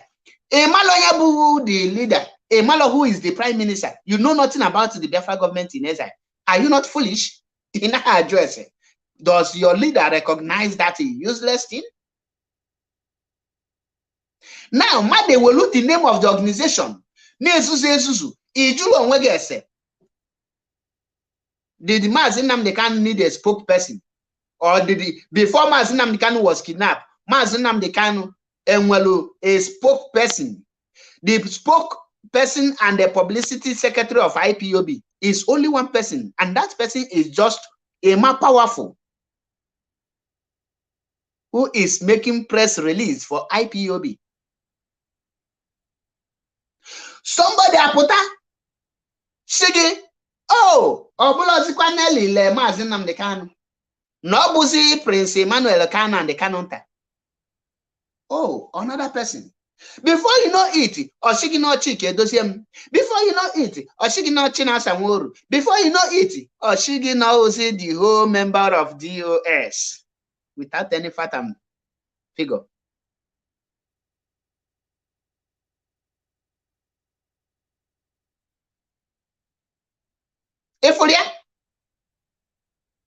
Now, before you know it again, Oshigi again now, no Igbo politician.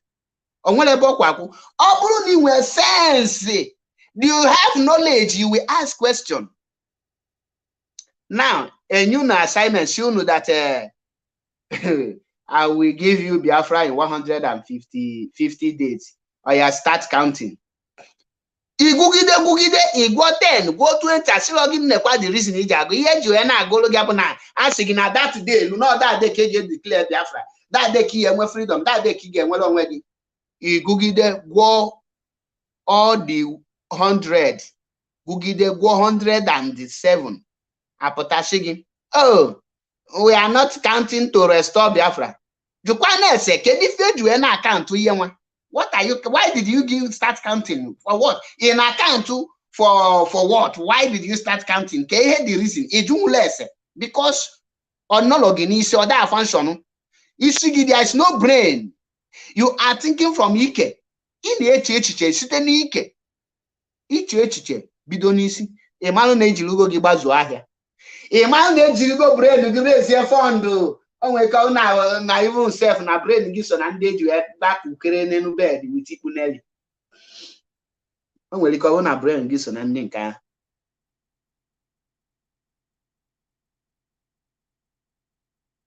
My brother, you can lead a horse to the river. Eziokwu ka ọ bụ.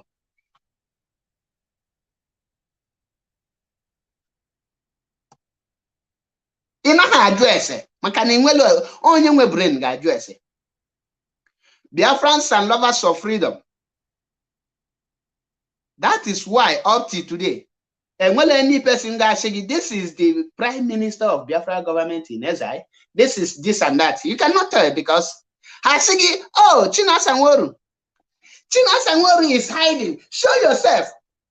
Manogwabehunu, who is the faces of the Biafra government in exile.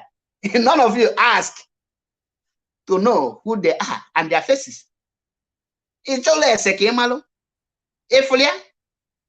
Ino katibulu plank na anya na asimadu na pin na ife di anime anya.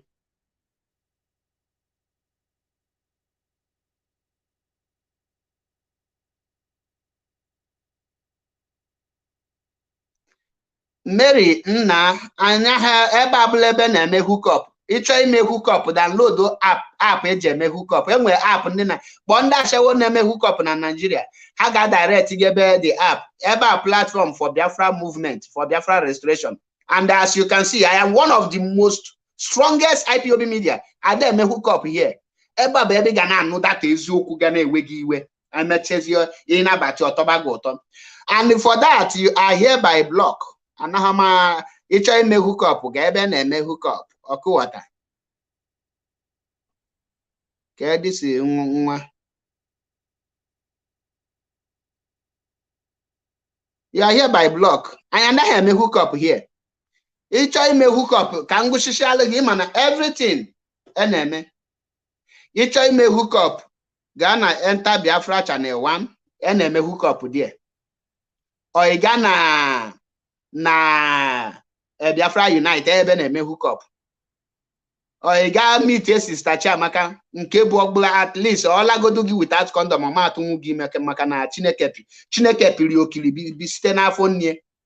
Ọma atụnwu gị ime so ị nwere ike nke a sef o bụ ife na-ada alụ ọlụ ọ da alụ ọlụ so gaa mee ife.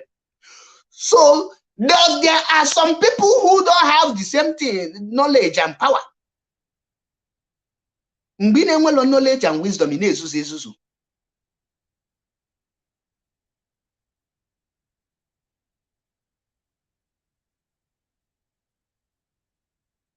That is why Madu Jebono Katoshigi. Kill your brother. Go one leg okay. Go one nagi. New other sit at home so that you will kill them. Without asking for what reason.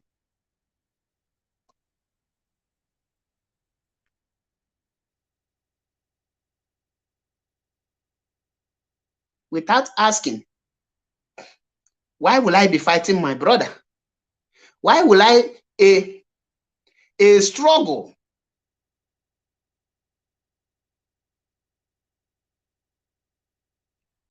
Why a struggle that has a direction? All of a sudden, somebody apota Koyeribe. Nigeria is a stagnant because they have people like Simon Ekpa as their leader. Nigeria is moving backward because 90% of Nigeria are thinking like autopilot. Nigeria Africa can never move forward because we still have all this autopilot as the leader of Africa who don't have sense, who cannot apply brain in their own capacity. People who are there and they cannot reason, other people are reasoning for them. Other people, you have brain, but you cannot think.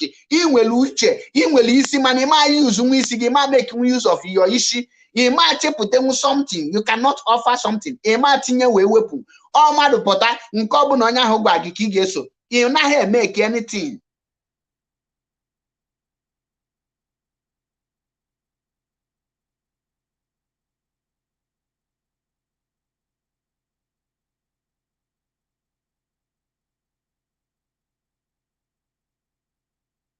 Ijulo wedding, the whole world. The whole world in Africa take their natural resources without gun and bullets, without Ibebe.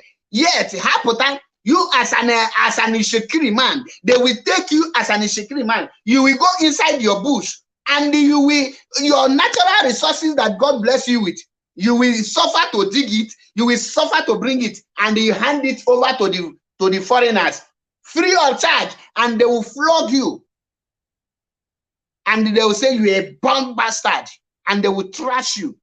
You will come and be smiling. You just take a chef with a white man. He say a picture, a post where he starts gallivanting. I snap picture with a white man. He shake me. But do you know that you are the most foolish imbecile? Because in knowledge and power, to know that resources you have, you don't need to go and buy other things. You will build everything you need to build with your talent.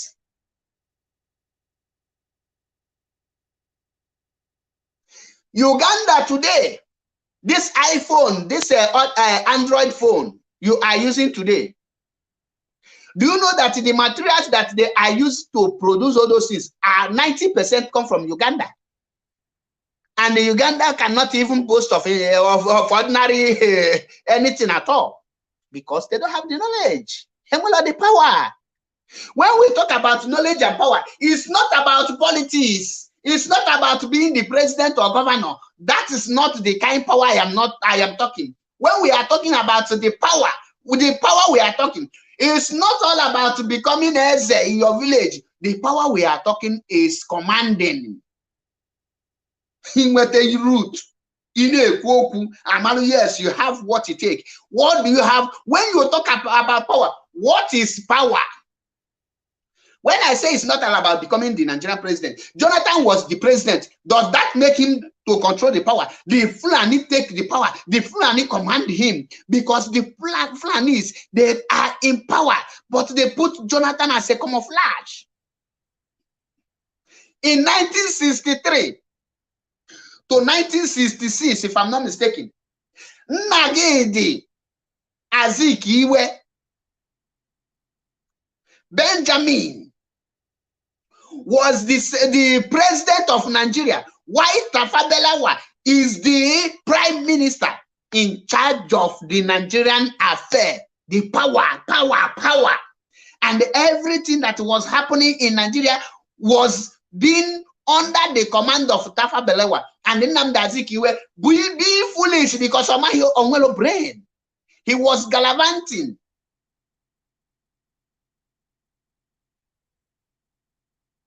Gallivanting as the president. When you have presidential meeting, you cannot be there.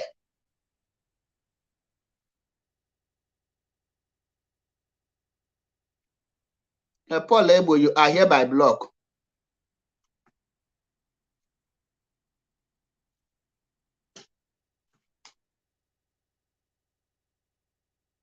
The power I am talking. What is the power? It's not one person's power. You will be in group. You will give yourself something. That is why today, Obun at the East, Cholino, when have power, they could have come out publicly to support and stand Gidigba with IPOB and say is Biafra or nothing. Other people will now be begging them with the president because they will see that these people have gotten the power. And we got the brain. And we got the knowledge. Obun and the whole Southeast leaders come together as a human being and they stand Gidigba with their 2 legs and 2 hands, with their 2 eyes, and stand with IPOB and tell the Nigerian government, we don't need your presidency. What we want is referendum and Biafra. Believe you me, Nigeria will left with no option than to be begging them with the Igbo presidency. And they will not give them the condition to accept the Igbo presidency. At that point, you are climbing to the power in a legal power. Obulo Hawa the condition for you to become president. You are the one to give them the condition to become president. By doing that, when you become the president, you match to that thing, you sign, you take the power. They will left with nothing. Man, any condition if you able president, you don't have power.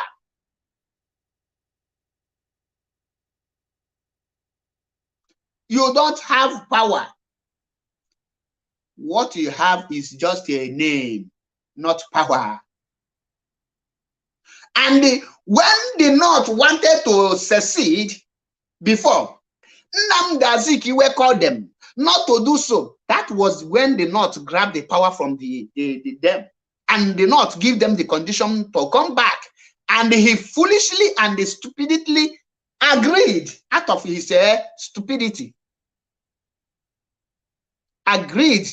And that was when they now take power from them, from them.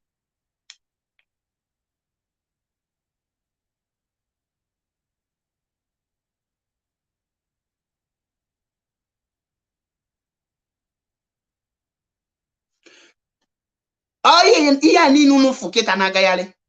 this news today.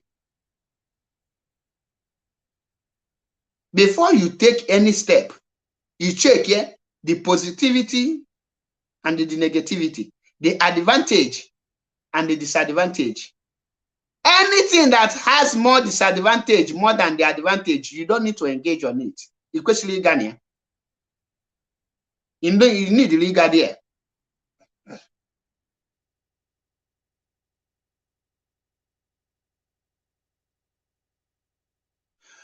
In 2015, Buhari demonstrated what power and knowledge is all about. In 2011, he told Jonathan that I will make the government ungovernable for you. And if you fail to hand over to me, both monkeys and baboon will soak with blood. He did not speak out because he wanted to speak. He speak because he has something to do with it. He speak because he has men. He speak because he has the knowledge. He speak because he knows that he can take a certain action to grab the power. He vibrated and he walked towards like a lion. And Jonathan succumbed and handed over power to him. And the wife of Jonathan was the first Nigerian first lady to be prompt by any president in Nigeria. Are you aware of that? He paid dearly. And from then till today, Jonathan automatically become useless in Nigeria. He become inconsequential. That nobody can consult Jonathan because of he want to contest for the presidency. Are you aware that nobody consult Jonathan again? Tinubu did not have meeting consulting Jonathan because he want to become president. No.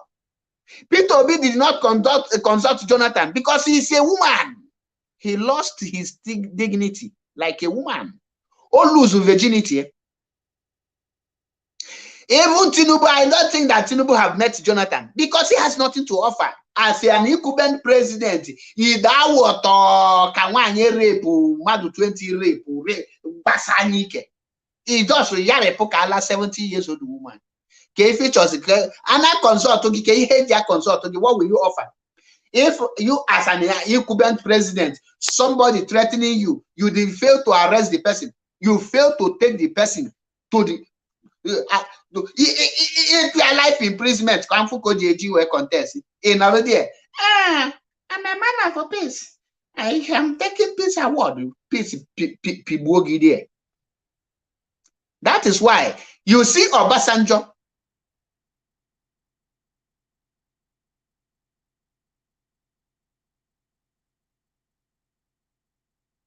You see Obasanjo today. Obasanjo is the president, head of state, become the Nigerian, the zoo president.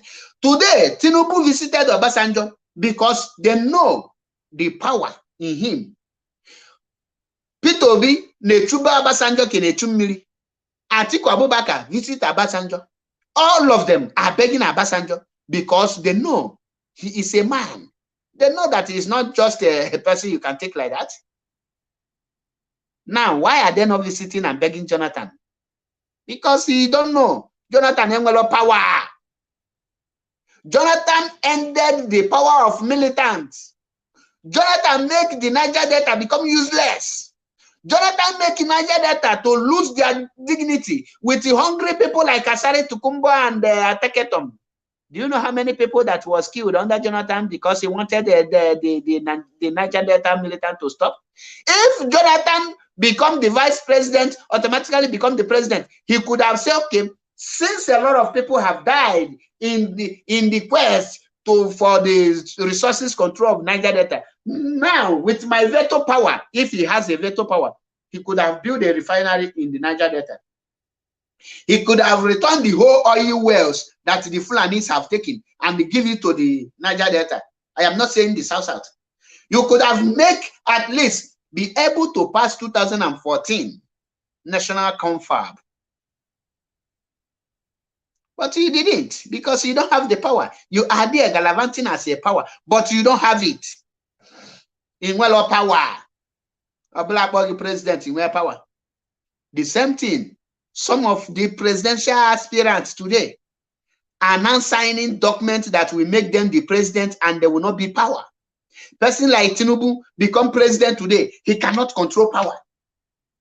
The person that will be commanding power will be the other criminal, the other Boko Haram. What is it called? Shetima. Atiku become president today, he will command power. The Ifeanyi Okowa will become as useless as a used condom. He will be there looking like Osinbajo, who don't know his left. They will even make him, Osinbajo is the minister of condolence minister, right? Ifeanyi Okowa will be worse than Osinbajo. So go and pay a condolence visit to them. Nothing more, nothing less. And when you hear Osinbajo, the influence of presidential, vice president position to achieve nothing. When Obasanjo was president, Atiku was in charge of anything that has to do with the economy. If you don't know, that is why Atiku sold all the.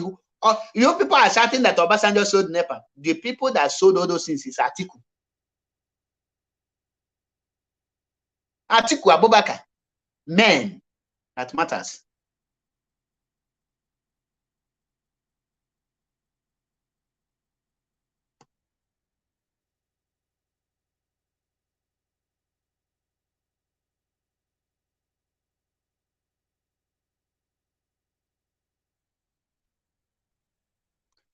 After how many years, Mazi Benson's uncle, so I don't know. I try and come from my fully. These people, they know the game, hammer the game, and that is why the moment they kidnap Mazi Nnamdi Kanu, the Fulanis understand.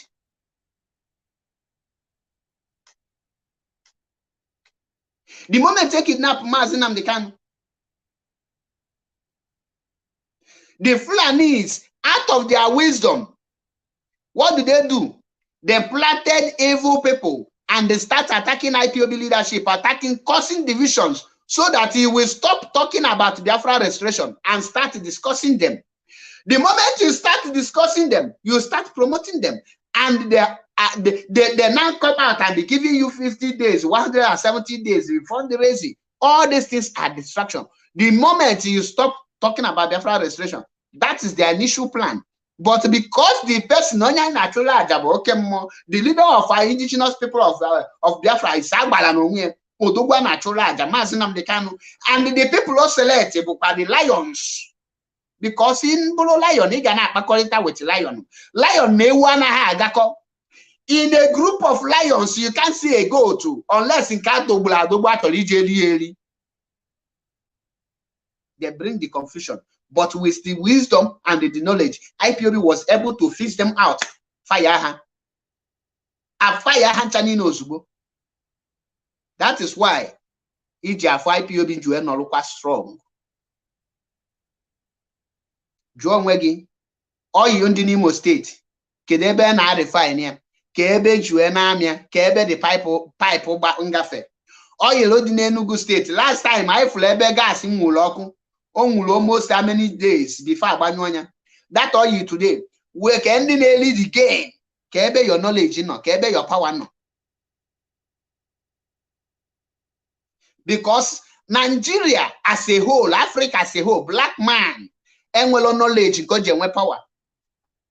That is why the white people in their control and not dollar our resources. Californium, I say home California. Californium, 1 gram of Californium is $27 million. 1 gram. 1 gram of Californium is $27 million. And this thing was discovered in Borno and some other states in the north. The question I want to ask you, since in Ingweluche, why name that Californium national cake? Because of the wisdom and the intelligence and the power of the north, they Colombia it become not the northern resources. They use it only for the north. Gold was discovered in Zamfara. Because of the wisdom and the knowledge of the Zamfara people, they make it Zamfara gold, not Nigerian gold. Because they have the power. How were the power? They was able to hold it. Oil was discovered in Niger Delta. It became a national cake. Oil in Niger Delta belonged to Jigawa. Oil in Niger Delta belonged to Sokoto. These are to tell you that in Imelo brain,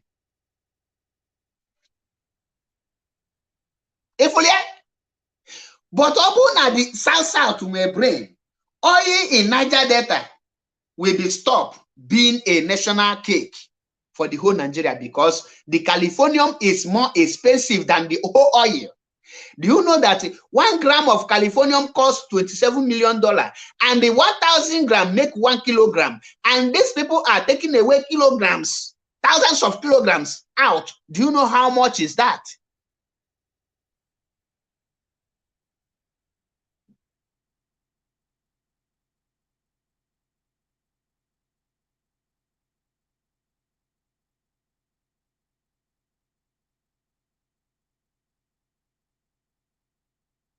Okay, Watalia.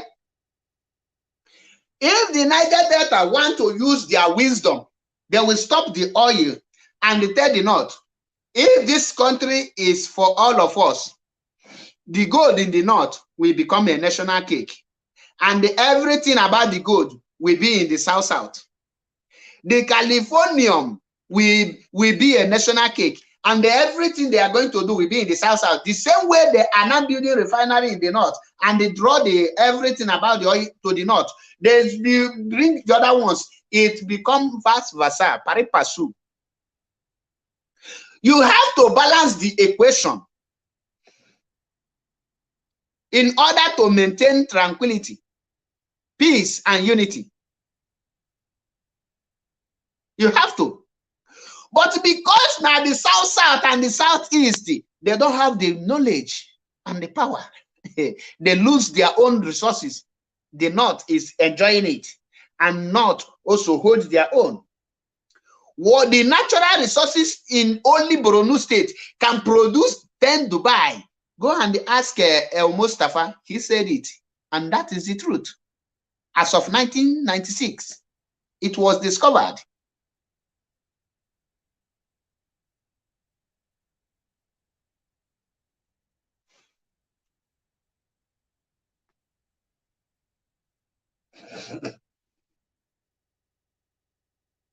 That is why they are singing. Wealth is nothing when you don't have the power. Somebody that has the power and knowledge can overrun you and make you a poor man overnight. Ask Saddam Hussein how they destroyed it. Libya was one of the most uprising and developing country in Africa, but they don't have the power. I mean, they don't have the knowledge. That was the reason France and the Western world penetrated them. Today, what is the condition of Libya? Libya citizens, for the first time, they are now traveling out looking for job to work. Do you know that when Muammar Gaddafi was alive, was the president of Libya, every male child in Libya has a car and a house as a Libya citizen because they have the natural resources. Libya was developing so fast that Libya currency, 1 dinar, was competing with euros. Are you aware of this? Because the late Muammar Gaddafi was working hard, putting his wisdom to get that power. When the Western world see that this man is supplying wisdom, and the result of using your wisdom is to get power, and when you get the power, you become indestructible. You compete where men compete. You join the crew of lions. You will move with lions. You command respect. You move with dignity. You will gallivant. Nobody can point finger at you. You cut the finger off. Once somebody point finger, you cut it off because you have the power. The Western world see the knowledge Muammar Gaddafi was bringing out and the effect, to the extent of trying to unite the whole Africa to give them one currency like a hero, like heroes. They killed him using his own people who don't have knowledge. The same way they are trying to use autopilot to kill Nnamdi Kanu. The same way they are trying to use autopilot to eliminate Nnamdi Kanu, to abort that knowledge so that that power will not come up. And you will be happy supporting it, thinking that you are doing the right thing. During the time of Muammar Gaddafi, Libya was happy fighting him. Libya was happy trying to kill Muammar Gaddafi. When you ask Libya, he said, oh, this man is not doing it right. The same way Chike Dozem is not doing it right today. Muammar Gaddafi was not doing it right, and all of them were chasing him to kill. The same way you want China Shamori to be killed today. Now, after the killing of Muammar Gaddafi, what is the fate of the Libyans? That fate will befall on you if you succeed to support this evil of people called autopilot to kill Nnamdi Kanu and destroy the leadership. You will cry for your 1 million generation. You will pay. Ask Libya today, how market? They are crying. Oh, I will say Muammar Gaddafi is alive. They are begging his son. They are begging his son to come and help them. But it's too late. His son cannot perform like his father. Because the God who sent the Muammar Gaddafi, the heart of Muammar Gaddafi, cannot be in this. Even if you put the sun there, it might fail because that zeal is no longer there. That zeal is not the man that was born. There is every destiny. Muammar Gaddafi's destiny was to make Libya a great nation and bring Libya to the limelight, to bring Libya to be one of the great countries. And the Western cut that in short. The Western stop it. Do you know that today, a liter of fuel in Libya is called, when Muammar Gaddafi was alive, if you take 1 dinar, you will fill your tank in Libya. But today, if you hold 300 dinars, you cannot fill your tank. The difference is clear.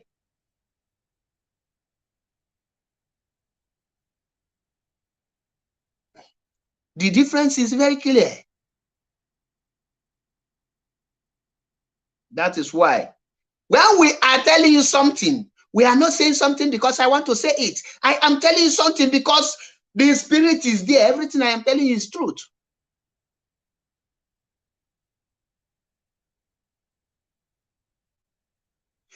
Once you don't have the knowledge, you are the people, the Western people who has the knowledge we use to make sure that out of your stupidity, out of your ignorance, they will use you to cause more harms to your unborn children. And when the moment they succeeded in using you, they will leave you alone. At that point, you become hopeless and helpless. At that point, you now realize that you have been used and nobody can help you, and they cannot go back to them because that time they have achieved their things, they have achieved their heart desires, they have achieved their goals, they have achieved their dreams, they have laid the foundation for their children to enjoy, they have put their children on top of your own children, they have masterminded and perfected the plan for your own unborn children to become a slave to their own unborn children. They are playing a game of next 10,000 years while you are wallowing out of your ignorance. You don't know what they are planning because you don't know the knowledge.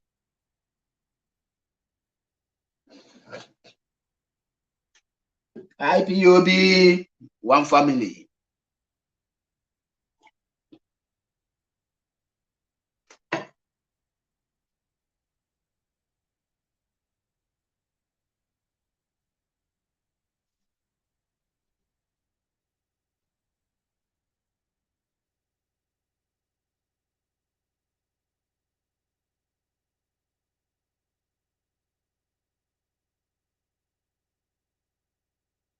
If they want to destroy any nation, who are they using to destroy it?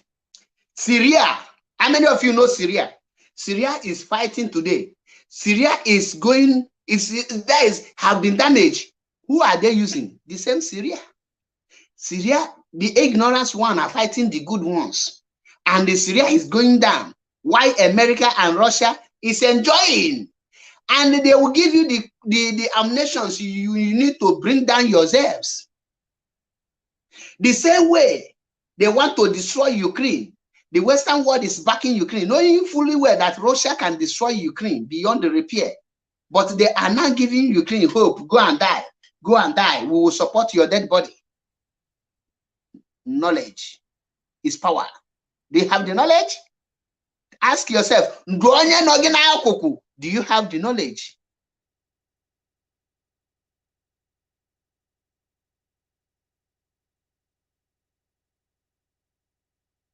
What is the knowledge? Knowledge is power.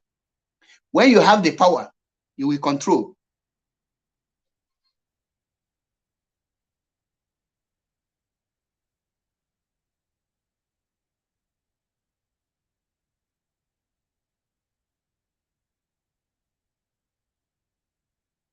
That is why I have spent 2 hours here, and I think I need to call it a day. From here, I need to drop the curtain. But if you want to join, maybe you want to contribute 1 or 2 things, Just tell me to drop the link so that I'll give you the link so that you 2 minutes you can have your contribution. But if you don't want to do anything, then I will call it a day, because I think I have lectured enough today for those who has the brain to understand something, not for the dead brains, because I know in the comment section, I know there's a lot of dead brains that are still foolish. Those willing tools that they are using to cause anarchy, to cause destruction in Biafra land, they are everywhere. And when they write, you know them. Akonuche. Passing sense is not passing sense.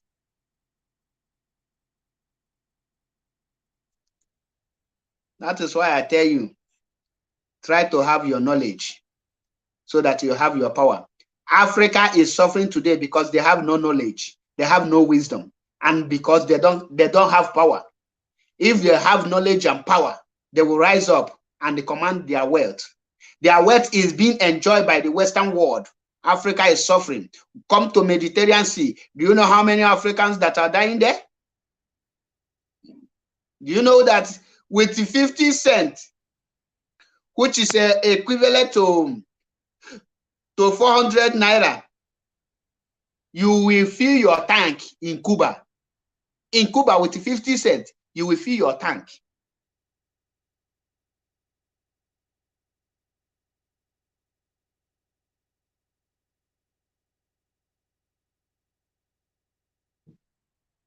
On this note, I say, I will call it a day. I will call it a day, and we must continue to preach the gospel truth, the gospel of Biafra restoration. No retreat, no surrender, no going back. We have come to stay. If you are against DOS, you are nothing but evil, and the evil will befall on you. If you are against Chike Doziemu, Tony Zurumike, and every IPOB principal officers, you are out of track. Retrace your step. All of you, Umuoto Palot, you better retrace your step. Makandun. IPOB will be your last bus stop. For those of you, like yesterday, I appeared on one evil platform called the Blessedom. And I greeted her. I said that I am seeing your evil work. And she was shocked, because she was sure that somebody come to your platform to tell that he see your evil work. And I tried to debate with them, with another bonfu called Chimezie Henry, something like that. And they started talking. Before you know it, they removed me, because I wanted to reset their brain. Can reset their brain with fact and figures. But unfortunately, she ran, because from beginning, she felt the fire in me. She knows that this person is 10 times bigger than her and the bigot in there. And I tried to but they quickly run, and I will get them another day, because I will be going to all this evil platform to have a conversation. Kamalu habu de muchly also. Kamalu spirit gebe no katam doni ru spirit a kanolo nnalugi na ahu na-ekwu okwu. That is in Tienya ka in the Boski Bawose. Ndopụta the spirit ndonya vamba. Emalu na dimpa ni biera bu n'okwu ọnụ.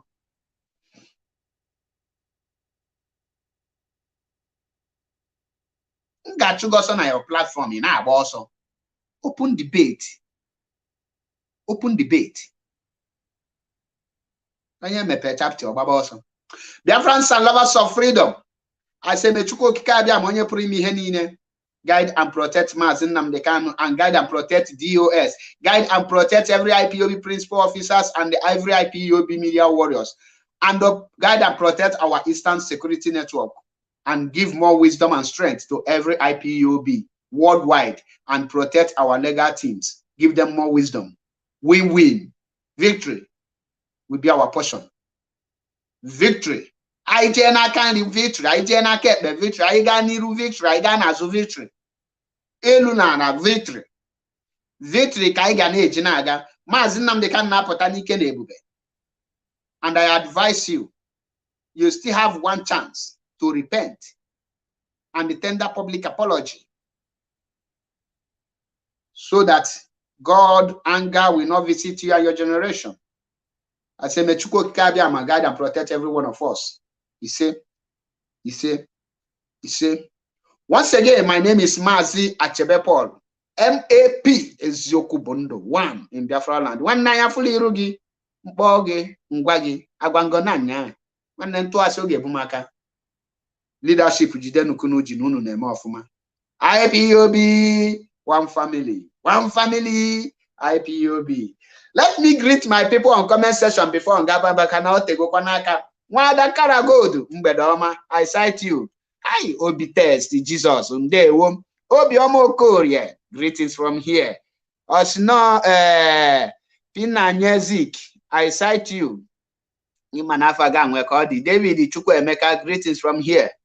Nafa Kalize, Ike Silas, greetings from here. Biafra first son, Biafra's first son, I greet you. Name Kali. Ozi ndị dekịta ka m ga-afụ mma agbagonwuzi enu ọfụma. Chukwudi Obioma, watching from YouTube, greetings from here. I greet you. Just use your 2 minutes before Mbachikolu.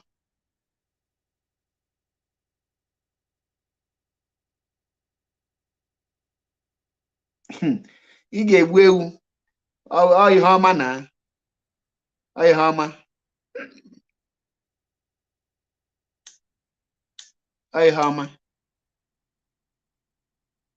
Ndị be anyị anyị ga-abịa gbapụ n'ọsọ ka ọ dị mgbe ọzọ. Until I come your way, no retreat, no surrender. Onye gba ọsọ ka nke ọ lụrụ alụ naanị iyi. A na-akpụkwa n'ime nwanne kechiri ma kwechiri. We must win and we must reach there. Hyginus Madoka, greetings. Catch your phone until I come your way again. No retreat, no surrender. Okwewata, ndewonu. Maxi Benzo, ndewo. Ndị na-akpọla afa ha biko gbaya alụnụ m. Biko gbaya alụnụ m na afa karị biko.